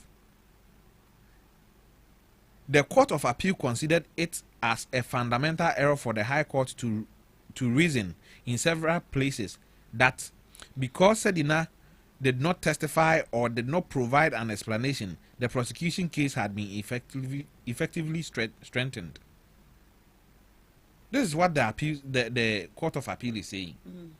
The fact that the woman didn't appear to testify doesn't actually mean that she was guilty. The accused doesn't owe it as a responsibility to the prosecutor to make his case. That's why when you are arrested, you are told that you have the right to remain silent. When you take me to court, I can keep quiet and not say anything. When you do an investigation, you can call me to Yoko, the CID, and interrogate me. I can decide not to talk. Take the evidence that you have to court. When I come to court, I can decide not to talk in court. It's in America, it's called the Fifth Amendment right. You can decide not to answer a question. When even during cross-examination, when they ask you a question that you feel when you answer it can incriminate you, you can decide not to answer. And based on the evidence on the ground is what the court will use to form its judgment or ruling. So Sedina Tamaklo didn't owe it to Godfrey Dame to help him prove his case. And because of this, I'm beginning to understand why the woman ran. Why do you think she ran? And do you think that it was a bad cause for her to run in the first place? I understand why she ran, but I'm not saying I agree with her for running. All right. You see, if she had stayed in the country, she would have been punished unfairly. And one funny thing that I am hearing from Godfrey Dame is that he says he didn't even know there was an appeal. Yeah. He brought out a press statement. That shows how inefficient or ineffective his office was. I don't want to use the incompetent word. I don't want to use it. I'll cut him some slack. Because I know that he doesn't normally prosecute cases himself. There are state attorneys who does that. Who do that? But if you have a well-oiled office running, these are things that you should know. Because you know this is a high-profile case. Whatever the case is, the person will go on appeal. So even before your attention is brought onto the appeal, you should go looking for information and see if the appeal has been filed. So I don't get this emotional argument. Of course, I'm part of those people. I was emotional the other time the issue came up in this studio. You know, I didn't understand why the case, she had been discharged and acquitted. But after reading the court proceedings and rulings, I think that I'm beginning to understand why we had the ruling that we had with the appeals court. Right, but Sedina Tamaklo was actually charged on 78 counts. Does that mean that all 78 counts do not have any merit? You see, in law, you cannot put something on nothing. See, let me read something for you. Right. Sedina Tamaklo was charged on 78 counts. And as it stands now, the Court of Appeal has unanimously overturned the 10-year prison sentence, which was being imposed on the former Chief Executive Officer of Maslok, completely acquitting and discharging her of all 78 criminal counts. And the question that keeps popping up is, hey, so all 78 counts... You see, the problems, defective charges. Right. Several charges did not tell Sedina what she actually did that constituted the offense. This was particularly serious for willfully causing financial loss, conspiracy to cause financial loss, causing loss to the public property. Problem 2, failure to prove guilt beyond reasonable doubt. On the remaining substantive offenses, the court found significant evidential problems. 1, failure to prove receipt of 500,000. I've already said this. Yes. Failure to establish the authenticity of the acknowledgement letter. Hearsay evidence concerning the Maslok programs. I also said that. Yeah, failure to call material witnesses, which is what do you call it? They could have called the regional directors, which they didn't. As witnesses. failure to contact beneficiaries, people who actually benefited from the program they said does not exist or didn't happen. They could have called beneficiaries of them to ascertain whether they actually received their benefit or not. Evidence suggesting that Kantamanto funds were actually used for the intended purpose. Failure to identify the verification procedures allegedly breached. Failure to prove lack of authority and improper shifting of evidential burden to the accused. These are the grounds that the court used to discharge an acquittal.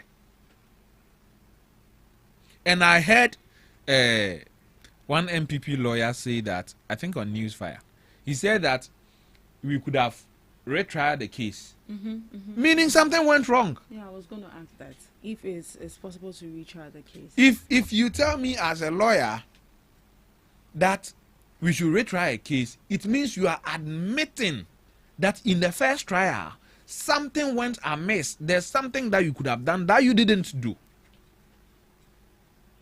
Be bold and call the people who should have done it out, instead of politicizing it, trying to muddy the water, or trying to whitewash people who were supposed to do their job that didn't do their job properly.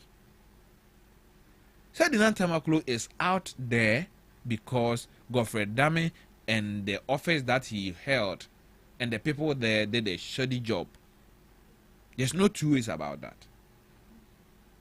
And it is this kind of things makes the fight against corruption very difficult. Very difficult. Because now this has become a precedent. People can also purposely do certain things, find a way to get somebody at the Attorney General's office, mess the case up, and then they will now file an appeal. And based on the case being messed up, we will let them go, which I think, in my opinion, is not the right thing. It is not. We could have done things better. We didn't. So now the way forward is that we need to find ways to, remedy the situation. And what is the remedy to the situation? For Sedina Tamaklo, there's no remedy. We shouldn't waste our resources on that. But going forward, other cases, we might make sure that we do proper investigation. Do you think the Supreme Court, per the things that I read to you, do you think the Supreme Court would go against the Court of Appeal ruling? It's very unlikely. But we've seen the Attorney General so far for a stay of execution. It doesn't work in criminal cases. And even with that, they said unless, according to reports, unless the Chief Justice actually approves it before. I'm saying that stay of execution doesn't work in criminal cases. Why? So. But if it doesn't work, then why then did the Attorney General? I don't know. Go ahead. Maybe the pressure of time, the pressure that he's under. Can you imagine that you file a stay of an execution, then it goes to Sedina Tamaklo stays in jail, then the matter goes to Supreme Court. They adjudicate on the matter to like 6 years. Then it comes out that she is not guilty. What happens? That would be unfair to her. Good. And she can now sue the state. That's why no court would grant stay of execution in a criminal matter. So the reverse can also be that I'm convicted. I filed stay of an execution. The court agrees. Pending an appeal, they leave me and I run. That's the reverse. Because if we manage to do this and get a stay of execution for Sedina Tamaklo to stay in the cell, it can be a precedent for somebody who has been convicted at the High Court to also say, I'm filing an appeal. Give me a stay at the execution. Let me sit in my house. You understand that? You see the absurdity in it. Yeah. So it means whether I'm guilty or not, I can say I'm doing an appeal. So I'm filing a stay of an execution.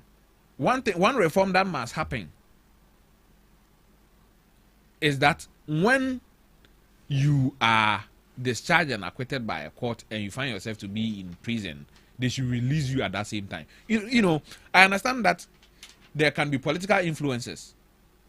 You understand? The law will free you, but politics will keep you in jail. Now that Sedina has been freed by the court, the prison service still need a warrant from the court to free her. Yeah. So what if somebody, I'm not saying the Attorney General will do that, but what if the Attorney General can manipulate, what do you call it, the court registrar and the judges not to even sign it now? They can tell you that, oh, Judge Bako to can call US, say a legal vacation. We are having a legal vacation, but to can call US with Niho says anti a intimate Simon. Warrant no intimate Simon, I just a chairman about. No, could do what Bosomin Sia, Bosomin song, Bosomin watch, affect no yambai, obeshim. I miss you. And that Ube dance you not one day or two kind. Ube see you necessary. No legal vacation no 2 grand 1 baby. Onyama and 2 bende. And one thing is that they can also decide that okay, the judges will sign it here, but officer now in charge of you or in Sawam Honana prison be so the law can free you, but politics can keep you in jail. In custody. You understand? Yeah. So that is where the issues are. And I heard that we are making, what do you call it? We made an argument that because she was not in the jurisdiction, we shouldn't give her the right to appeal. Does that make any sense? It doesn't. The Constitution doesn't place limitations on appeal. Everyone has the right to appeal, whether he's a fugitive or whatever. But can a state actually punish you that in the middle of a case you just absconded? That's why you are given a bail bond. Okay. When you run, the punishment for running is the bail bond. We go and then claim it. If we put 500,000 on your head, if we put 5 million on your head, and people will come and sign. For instance, like Miracle Abuaje, if he runs, the 50 million bail bond on himself will be redeemed. It means the state will go and collect it. We'll go and take it. And according to sources, I don't know how true this is, but I heard that when she absconded, the state redeemed the bail bonds that was on her head. I don't know how true it is, but that is what I heard. I've not seen it. Yes, that is what I heard. So that is the punishment for running away. Unless we change our rules to now prosecute people for absconding. But you can only prosecute those who are guilty. If I ran and it turns out that I wasn't guilty, how do you prosecute me? Right. Mr. Dubik, with the issue of retrying the case again, and then now we are hearing comments that the then Attorney General actually didn't do a good job. So what if the case is being retried again and now they bring in a solid case? Does it hold water there? Do you know what they call double jeopardy? You cannot punish somebody twice for one crime. But I found out that I made a mistake. So let me go back and correct. Or it doesn't work in law like that. It doesn't work. The High Court has already ruled on your mistakes. The Appeals Court has ruled on your mistakes. So you cannot go back unless Supreme Court orders that we should go and retry the case. And this time around, if they are going to go on a retrial, is it going to be at the Supreme Court or back to where? Back to the High Court. Where it started from? Where it started from. They are going to retry the case. The Supreme Court can give them a leeway to refile charges, amend charges, and then now come back. But even that one, I think Sedina will contest it. Because it will be like she has been treated unfairly. She didn't charge herself. The state charged her. The state looked at all the charges in the world and decided to prefer that charges on her. So why must she suffer for the incompetence of the state? Right, I get it. You understand? Yes.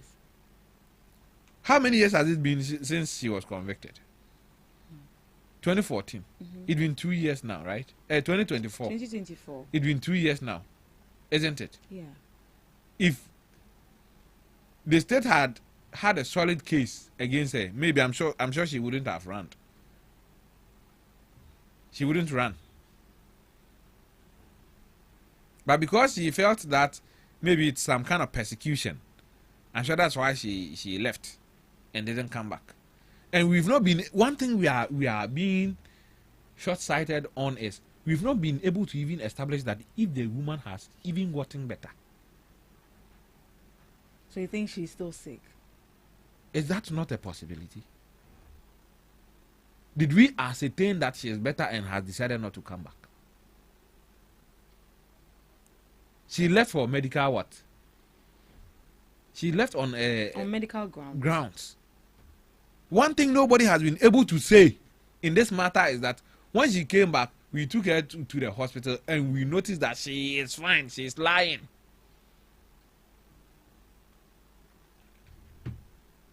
You understand? Yeah. I've not heard that aspect of the issue coming up. All I hear is when she came back, we've not seen where she is. We don't see, we don't know, what do you call it? We didn't see any pictures. As if once you are convicted, you lose all your right. When you're convicted, you don't lose your right, though. You lose your right to freedom. Your freedom is confined, but your right to privacy is still intact. Nobody can take you pictures just because they've convicted you.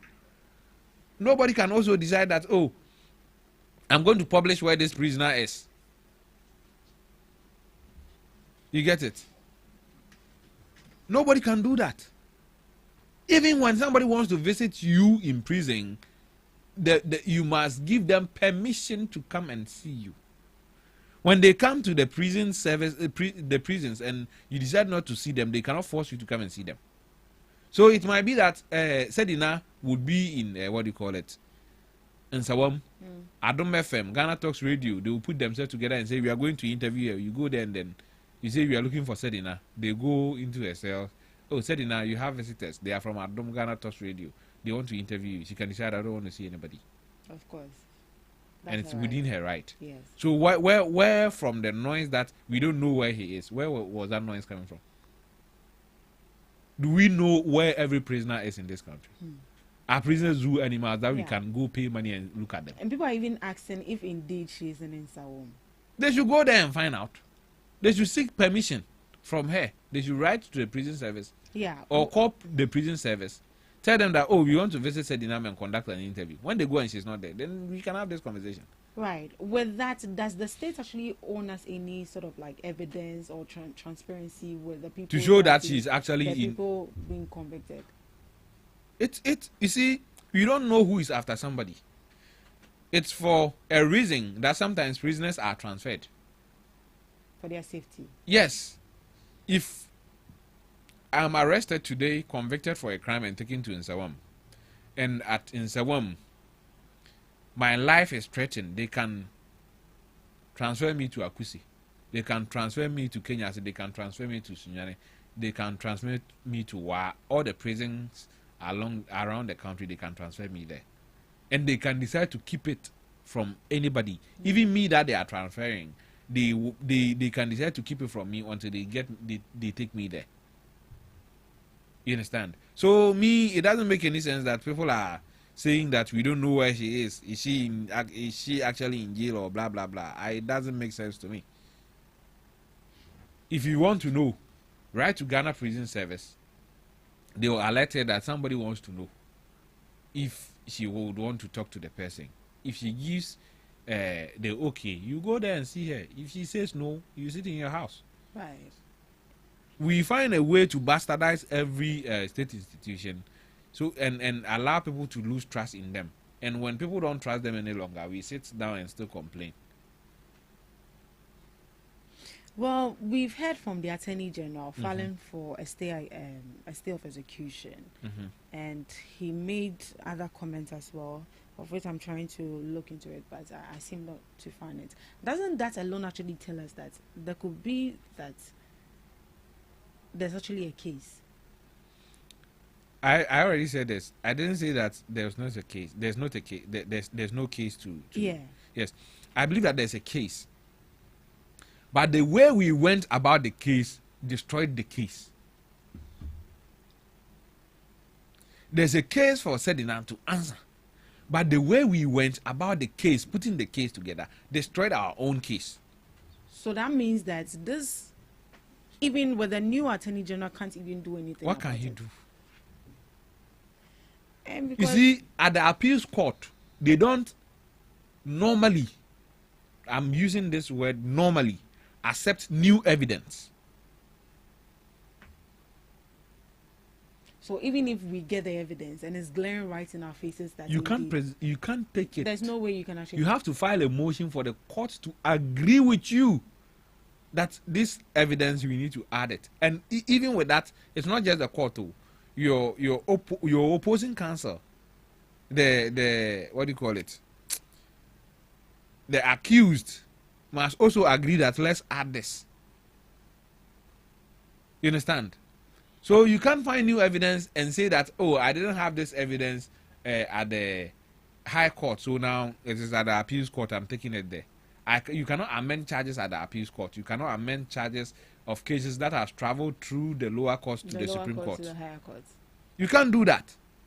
So that is the challenge of the battle the current Attorney General is fighting. And I understand why he's doing all those things. And because there have been comments that, when your political party actually comes to power, you end up freeing the people that have been prosecuted. You see? So due to that, the NPP are also asking for Chamawuntumi to be released as well. So I'm asking them, has Chamawuntumi won any appeal?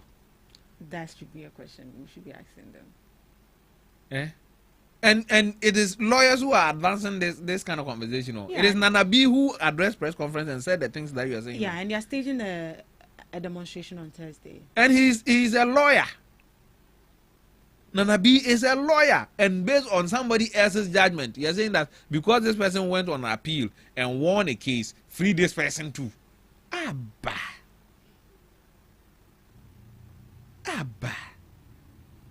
I don't want to use certain words, but Sebi, why be with Dahwa who make this kind of argument? You see, even in law, we can both steal a phone, right? You and I, we can steal phones at separate places. You go to Franco, me I go to Circle. You steal the phone, they will take us in front of one judge, not two different judges. The judge can look at me, look at the evidence, and discretion decide to sentence me to 4 years for stealing the phone. You can come and he will look at evidence. He will look at you, and even sometimes remorse. The remorse you show in court, your demeanor in court can influence the sentencing you get. So the judge can look at you because maybe the judge is single and you are pretty. She can look at you and say, oh, this girl is fine. Like, let me free her. She can free you. So would you say that this is also why the High Court judge also did what she actually did? Because you mentioned that looking at the case the former Attorney General brought was actually weak and not legally sound, according to certain comments I've also read. What then happens to the judge? It looks like attention is all shifting to the Attorney General. What happens to the judge that also sat on the case? Do you know judges cannot be held responsible for the judgments that they give? Why? It is in our constitution. Because the Court of Appeal says that it hasn't proven to unreasonable doubt. You cannot sue a judge for passing a judgment on you. Of course, with that I know. And the judge is not accountable to anybody for passing a certain judgment. Not accountable to anybody. Who is he accountable to? Even if the judge is acting incompetent. That is when you write a petition for him to be removed. And so with this particular judge who sat on the issue of Sedina Tabaklo. Now Sedina can file a petition for her to be removed. Article 146 based on this ruling and say that the judge was incompetent or was biased towards her, and based on that he will file the thing to the president. The president will refer it to Council of State or the Chief Justice. The Chief Justice will sit on it and then they'll come up with a ruling. Okay. That is within the prerogative, or anybody else can do that. Anybody else can take this ruling and decide to make the judge accountable in that manner. You understand? But legally, in our laws, you cannot sue a judge or hold a judge accountable for passing a ruling on somebody or giving out a ruling that you didn't like. Same with parliamentarians. So they can they can go, on the floor of parliament and say whatever they want about anybody, and they will say they have parliamentary immunity. Those things should be removed. I think that we can have a law in this country. When you make a ruling and your case is overturned at the appeals court, you need to meet a committee and explain to them why you made that ruling. The judiciary must have a committee in place that if you make a court ruling, if you're a judge, you sit on a case, and your case is overturned, maybe you convict somebody, it goes to appeals court or a higher court, and the case is overturned, you go there and explain to the committee, and that committee should bring out a public report on it. Maybe her ladyship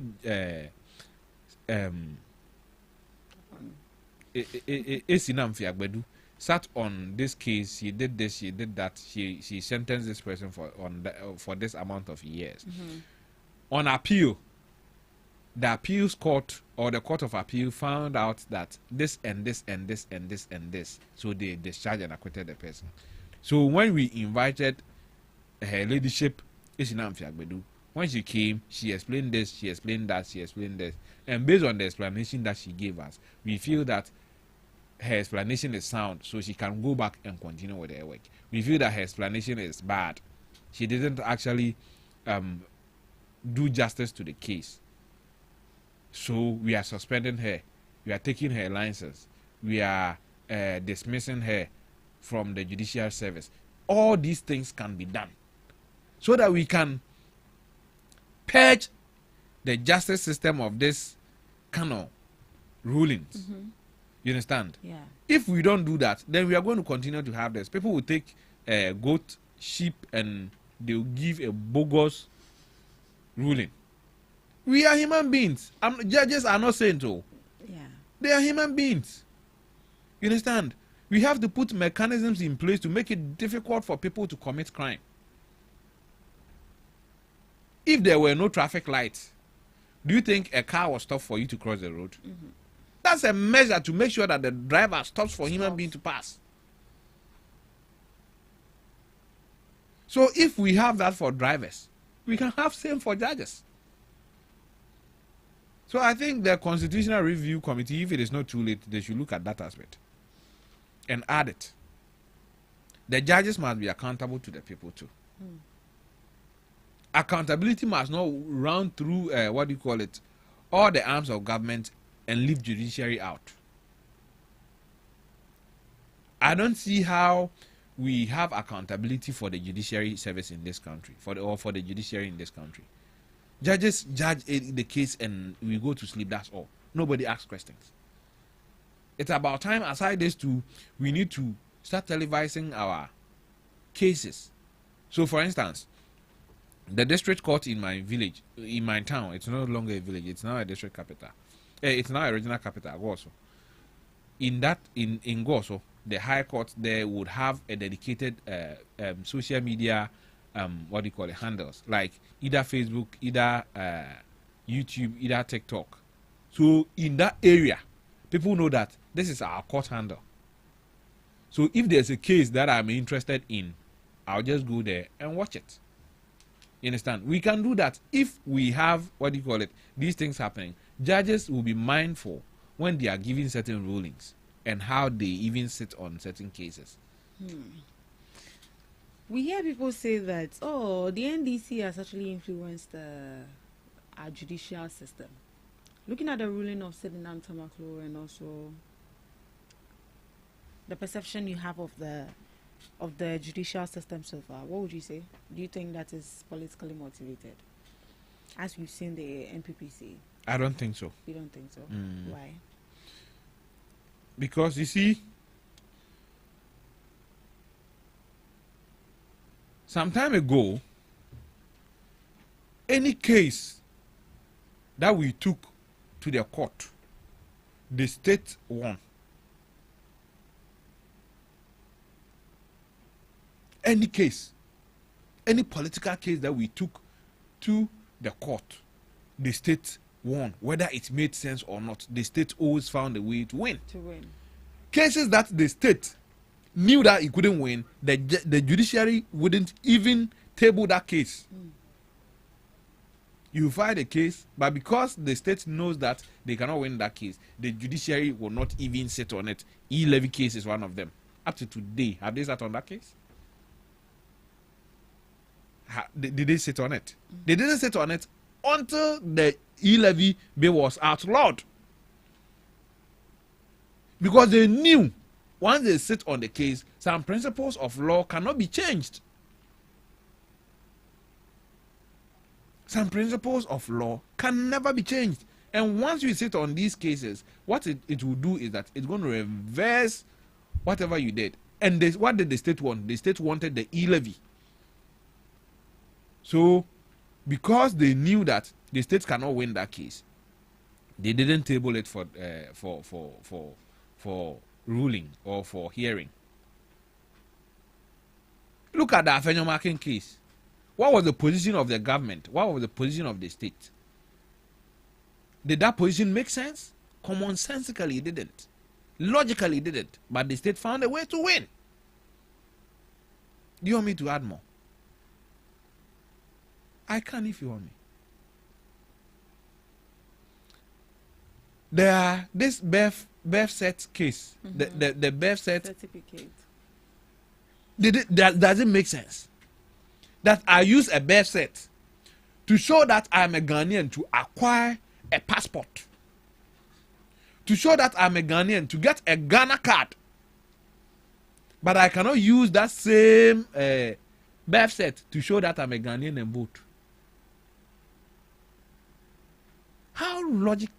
Where's the logic in this? So you can see, you will say that it's different from now. I'm yet to see those things happening. Oh, so what's the stance that you haven't seen that? I'm yet to see those. There are cases that the state has taken a position and it turned out that the court took a different position. The, what do you call it? The OSP. Yes. Is one of them. Even though the court kind of still affirmed all what we know, like everything that we've been saying and we've known over the years. It departed from the position that Attorney General took. That couldn't have happened in the years gone by. Every position the Attorney General took or the state took, it happened that the court agreed with us, regardless of how illogical it was. At that time, you could say you are wearing white right now. If the state had said it is black, the court would have agreed that your dress is black. And have you noticed one thing? The people who used to shout, go to court, are now today don't want to go to court. Who are those people? Small time, Afenyomakin and his like will tell you, go to court. Today they don't want to go to court. Why? What was in the court that doesn't exist in that court anymore? What is it that Afenyomakin was comfortable going to court in 2024, 2023, 2022, up to 2017? That's today, from 2025 coming. They are no longer comfortable going to court. They decide to do press conferences, sit in front of Yoko, make all the noises. Why don't they want to go to the court today? Is it because they've lost control of the courts? Can somebody say that? If that is the case, we can say that they've lost control of the court. That's why they don't want to go to court anymore. Because if a lawyer can make arguments that Sedinam Tamaklo has won an appeal and has been discharged and acquitted, based on that, they should also free Wontumi. Free him to me as what? How are you going to free him? Are you going to use presidential pardon? Or you are saying that the appeals court should also free him? If the appeals court should also free him, then file your processes at the appeals court. Just as Sedinam Tamaklo did. And the merit of your case will determine if Untumi is freed or not. And I hear people say something like optics. For the optics. Oh, so for the optics, somebody should be in jail. Then anybody can be arrested and sentenced to jail for the optics. So, huh? If anybody can be arrested and sentenced just for the optics. The law must take precedence over everything. If we look through the law and we find out that you are not guilty, I don't care what you've been accused of doing. You must go home. I don't care what the public opinion is. Go home. So what if the NDC loses an election? What happens? Nothing. If MPP wins an election, nothing. Ghana will still be Ghana unless they decide to sell it to the Chinese, take money and join them there and leave us here. Aside that, Ghana will always be Ghana. But what we cannot do as a state is imprison people, innocent people, just for the optics. So a loud mouth, if your mouth, you like talking, and you say things that they infuriate the government, they can just arrest you, take you to court, prosecute you.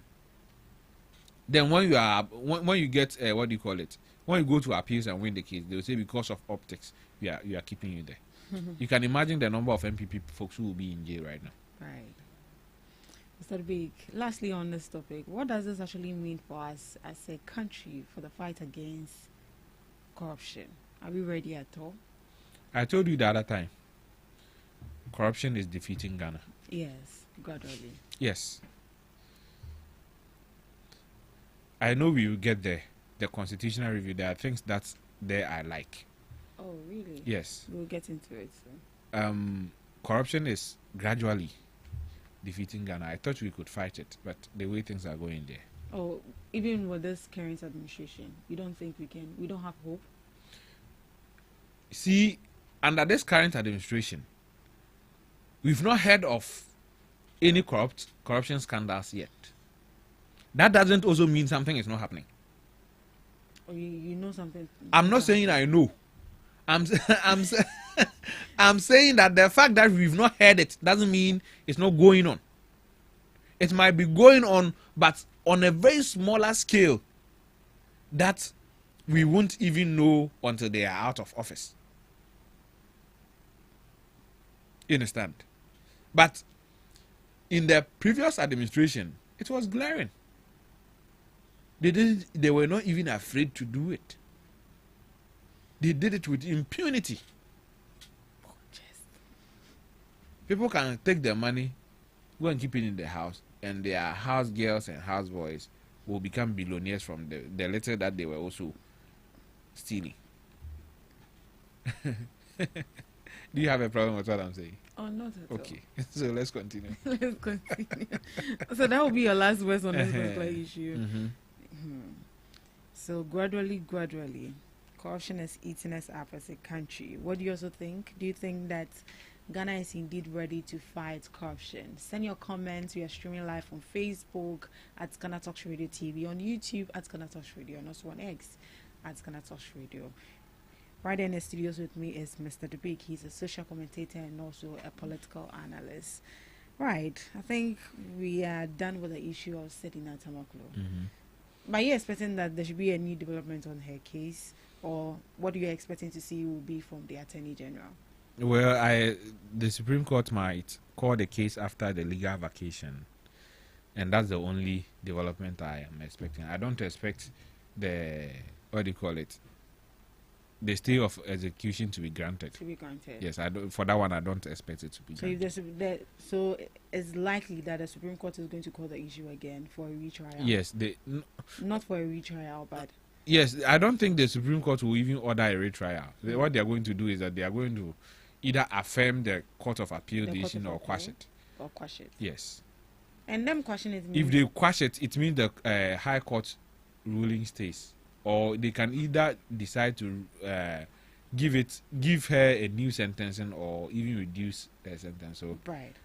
So that is likely what yes. the Supreme Court is to do. Right, let's get into the issues. The second topic for discussion. And last week we saw the Attorney General giving us a report on the Constitution Review Committee's report, the reforms they are introducing. So we'll be looking at a few of them, then we call it a day. So one part of the reforms is that government has accepted a proposal to extend the tenure of president and parliament from 4 years to 5 years.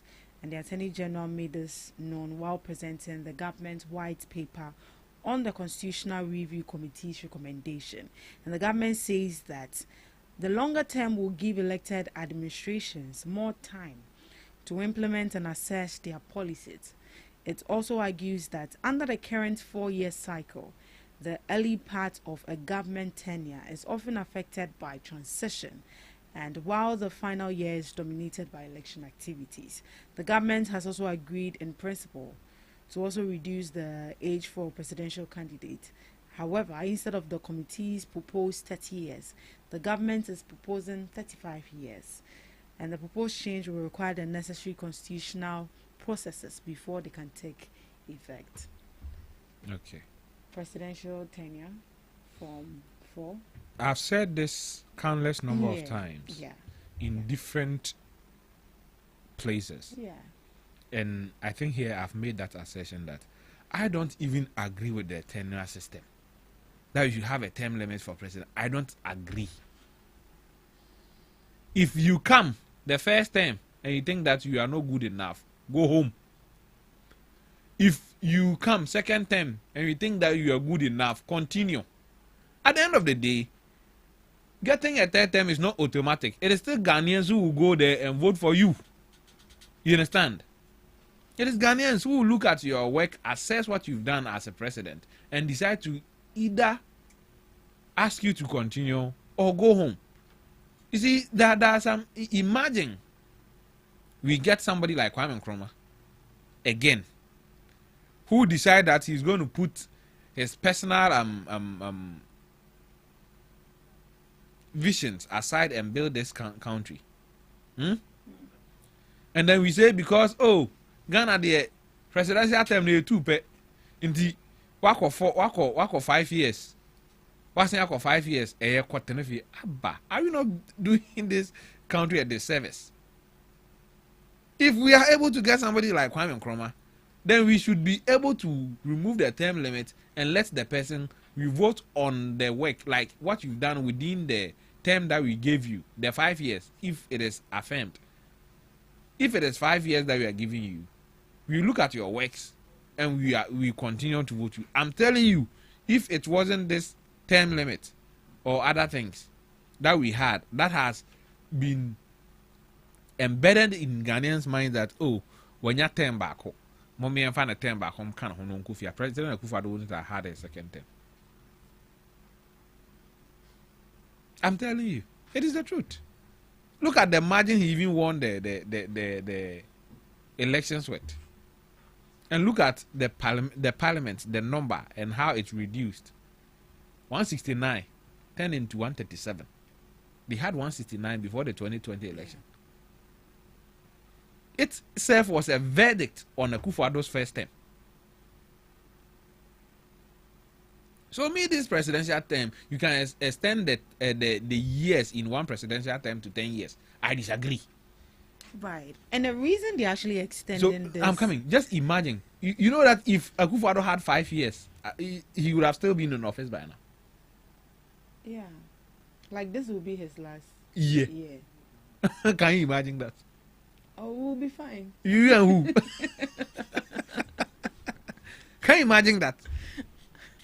Can you just imagine that Akufo-Addo would have still been president of Ghana if our presidential term was the years in our one presidential term was 5 years? He would have still been in office. Like I said, we will be fine. You and who? Oh yes, like last we will be fine. Me, I was suffocating, you know. Because we were okay for 8 years. Me, So what is 2 you were years? okay. You were okay. Me, I wasn't though. We were managing. Eh? I wouldn't say we were okay, but we were actually managing. Me, I wasn't. So 2 years, the senior.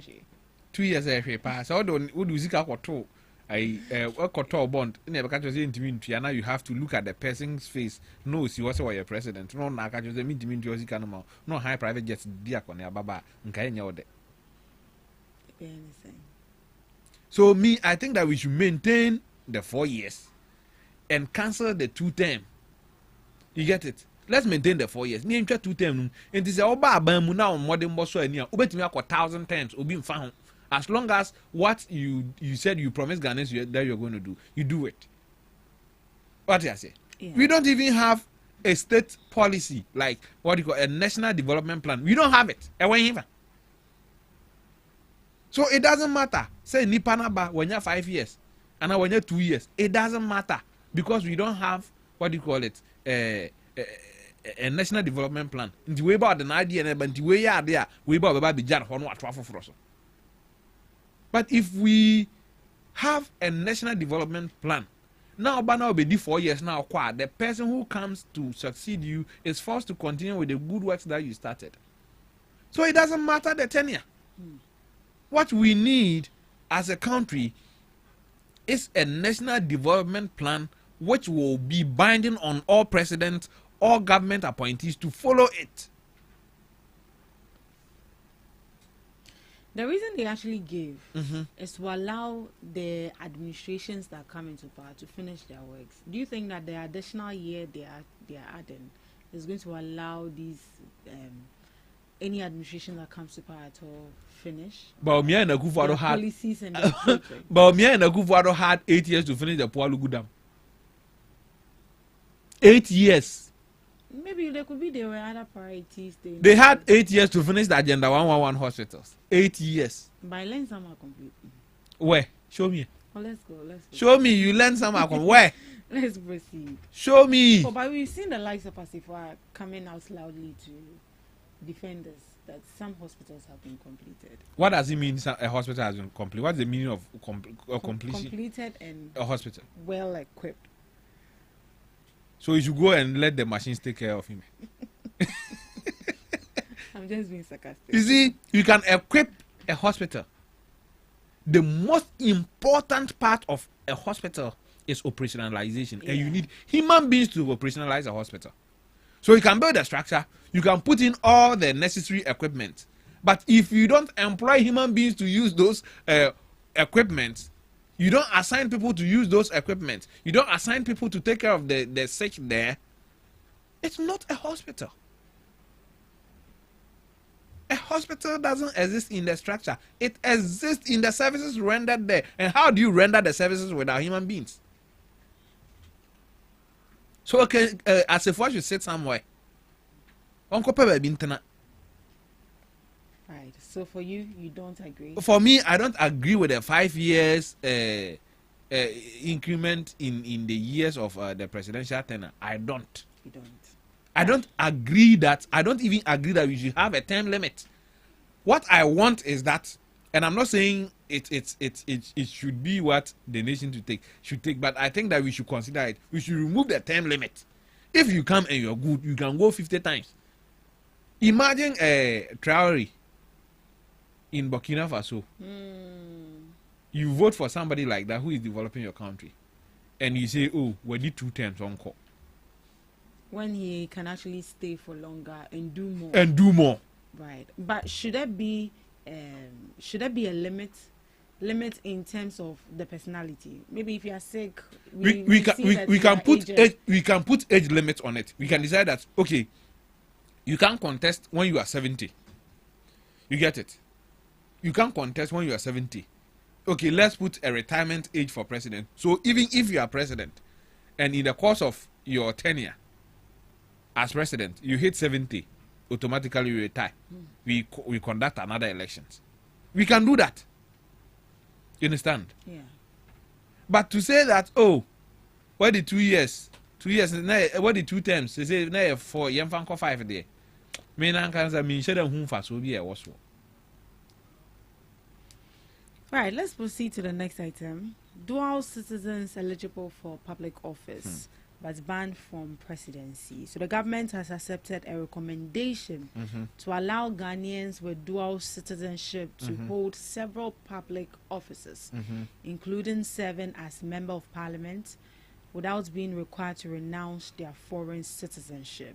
And under the proposed changes, dual citizens could also qualify for positions such as Chief Justice, Speaker of Parliament, and Chairperson of the Electoral Commission, and provided they meet other constitutional requirements.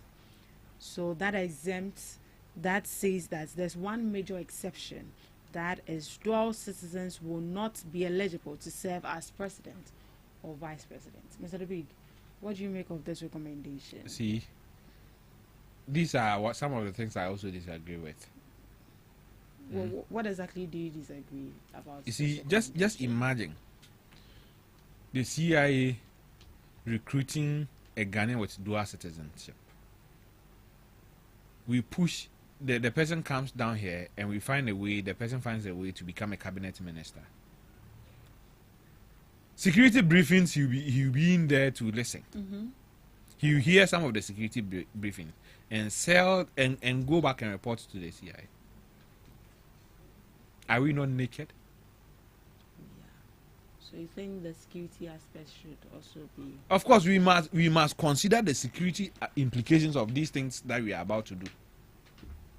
You see, I understand there's pressure that people out there who have a lot of skills and knowledge and they want to come. If you want to come and help the country, renounce that citizenship that you hold and come. But you cannot decide, say, oh, 9 bakusi or 9 bakusi ha. It's either you're here or you're there. So I mean, with this thing, I know a lot of people will disagree with me on this, but this is purely my opinion. I don't agree to this. When there's a referendum on this, if it is an entrenched position on this and I'm supposed to vote, I'll vote a no against it. I'll vote no.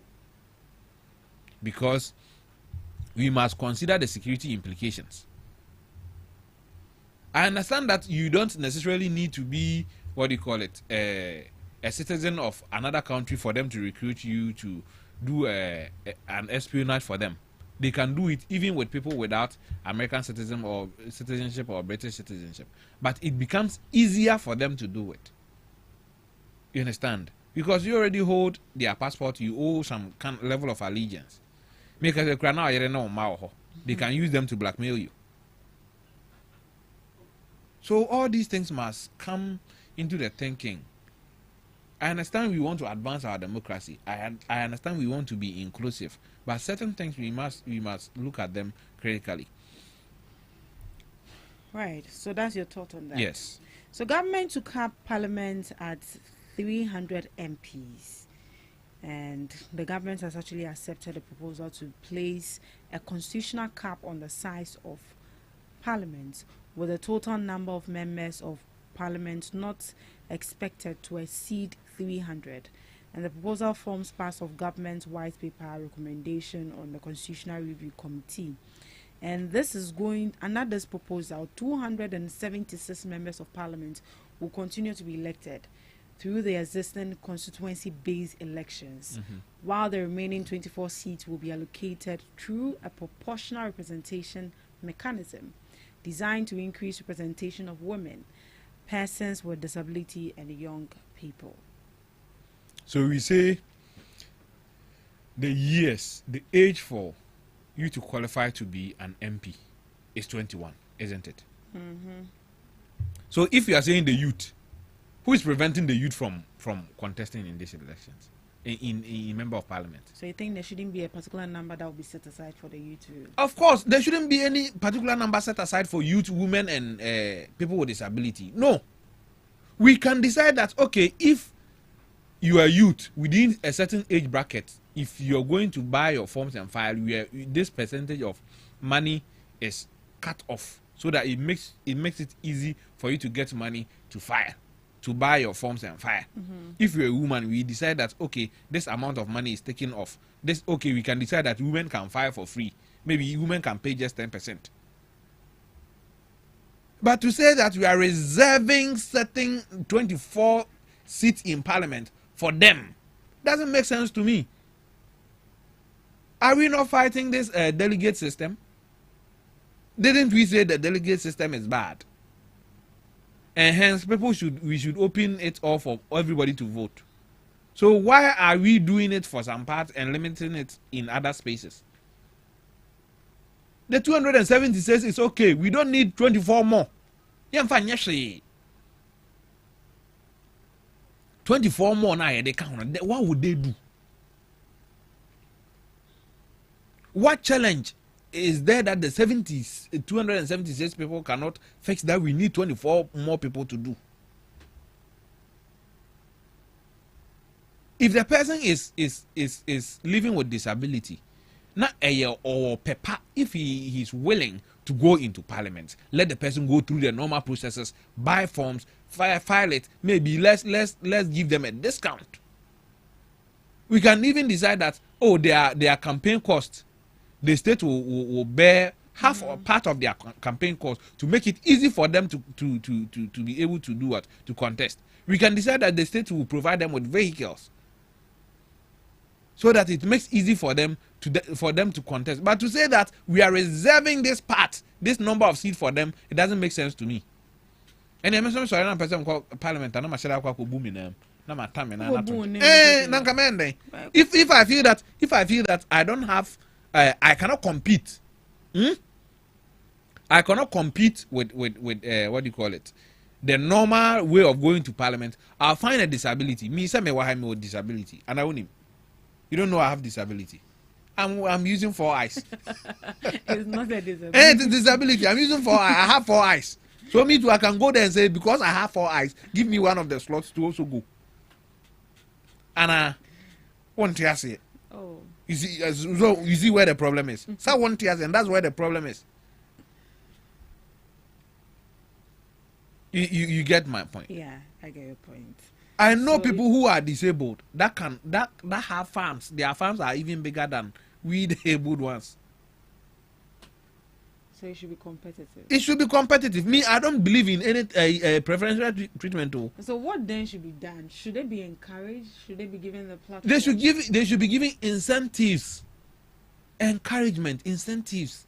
Like, as I already said, let's cut down the filing fees for them. If the state is taking 100,000 cedis, if you are disabled, you should take you like 1,000 cedis.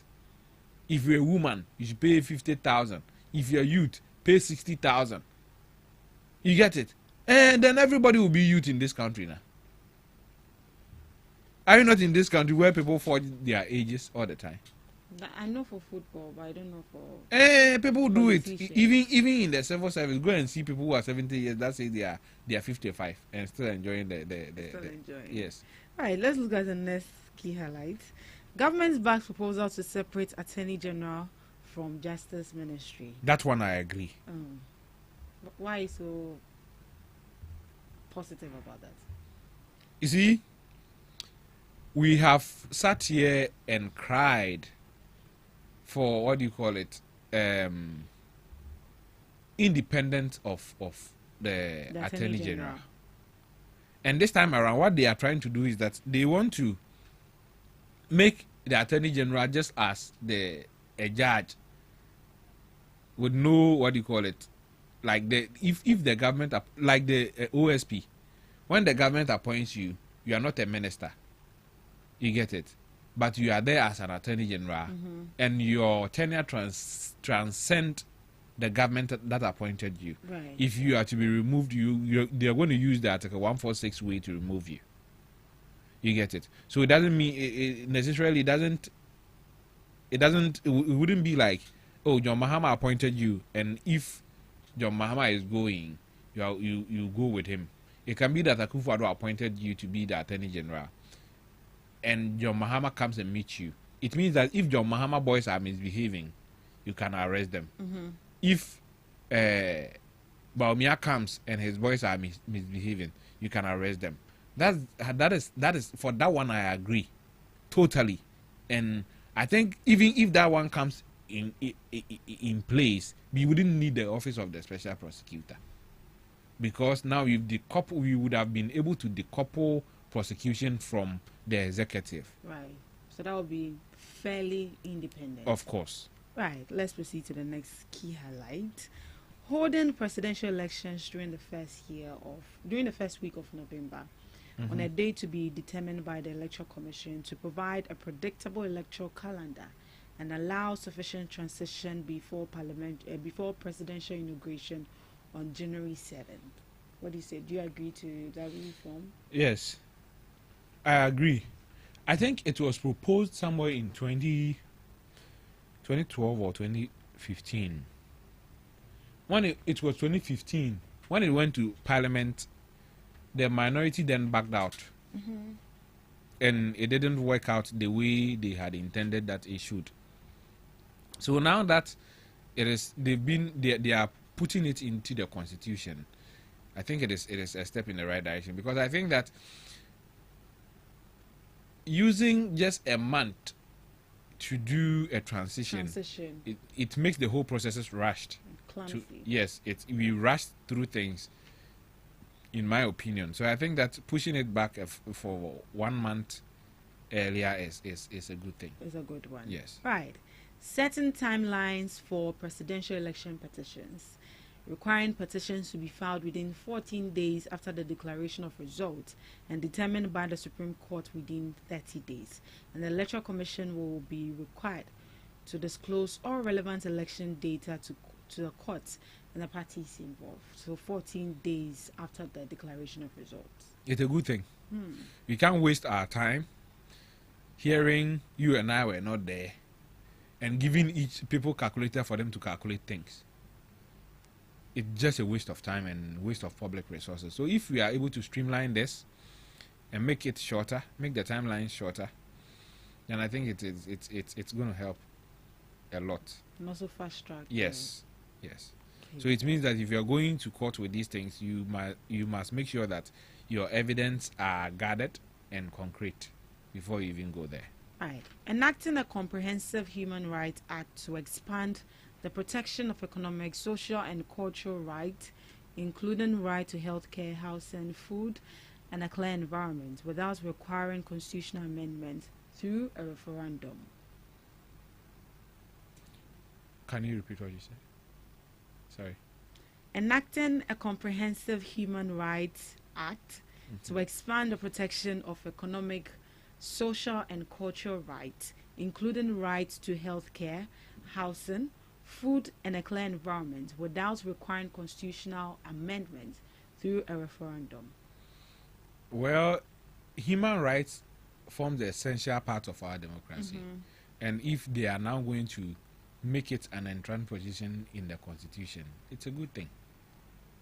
I can't disagree with that one, because the state owes us a duty to make sure that we have health care, we have housing, we are able to take care of ourselves and all that.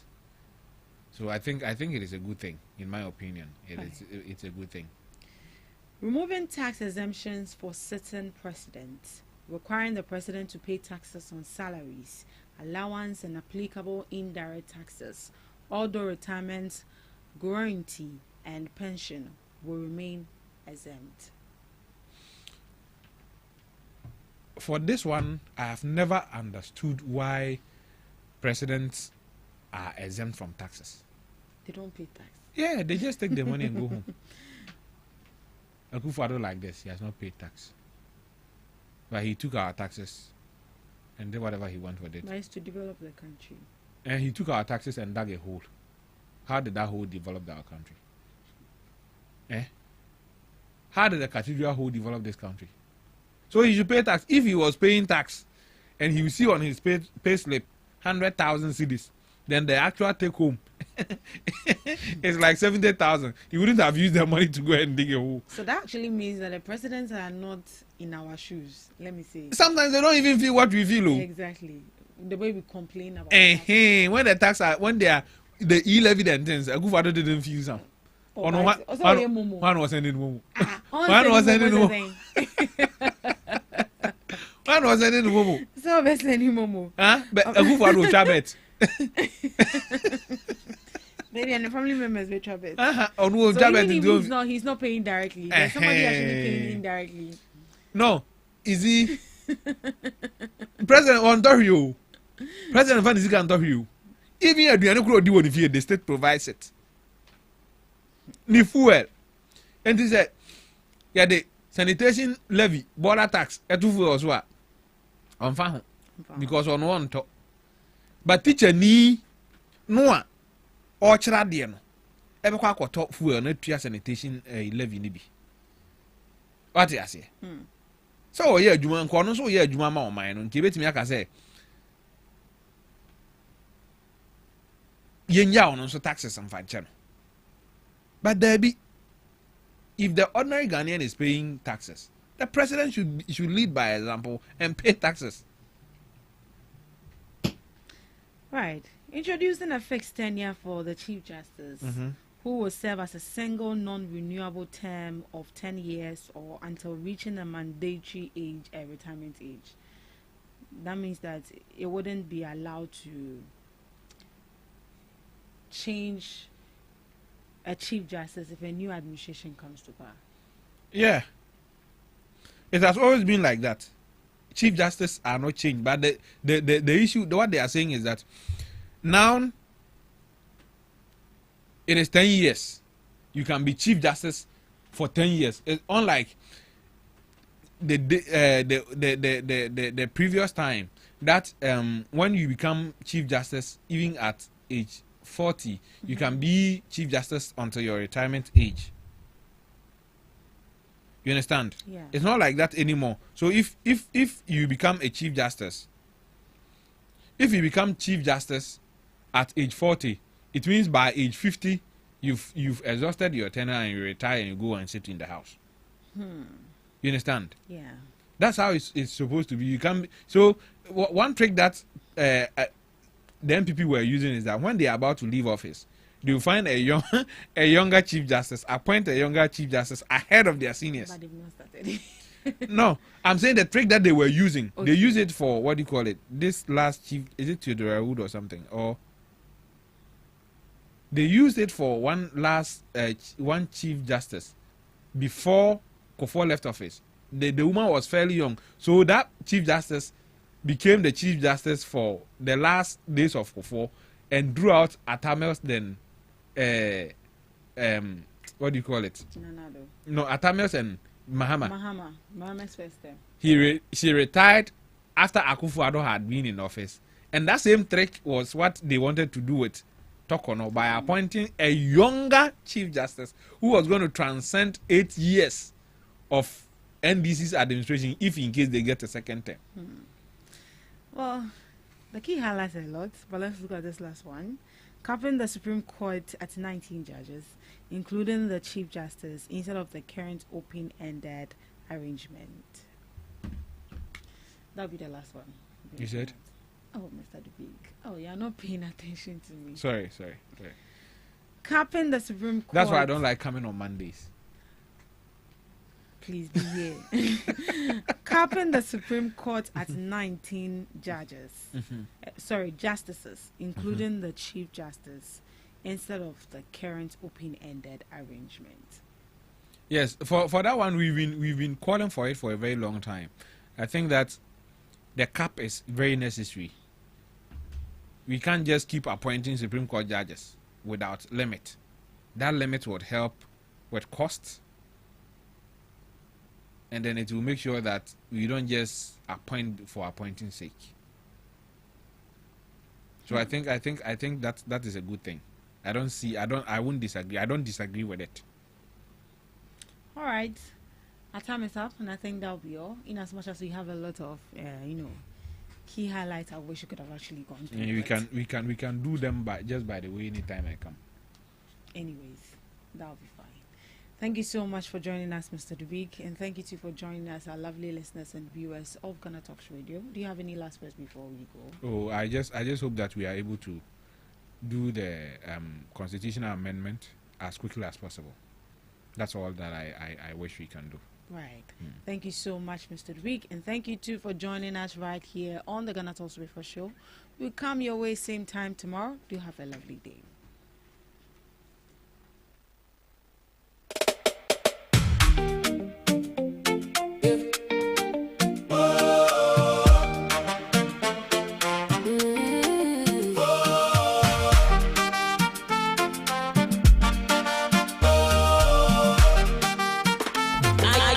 Ready to amplify your business or brand's reach and make a meaningful impact in Ghana and beyond?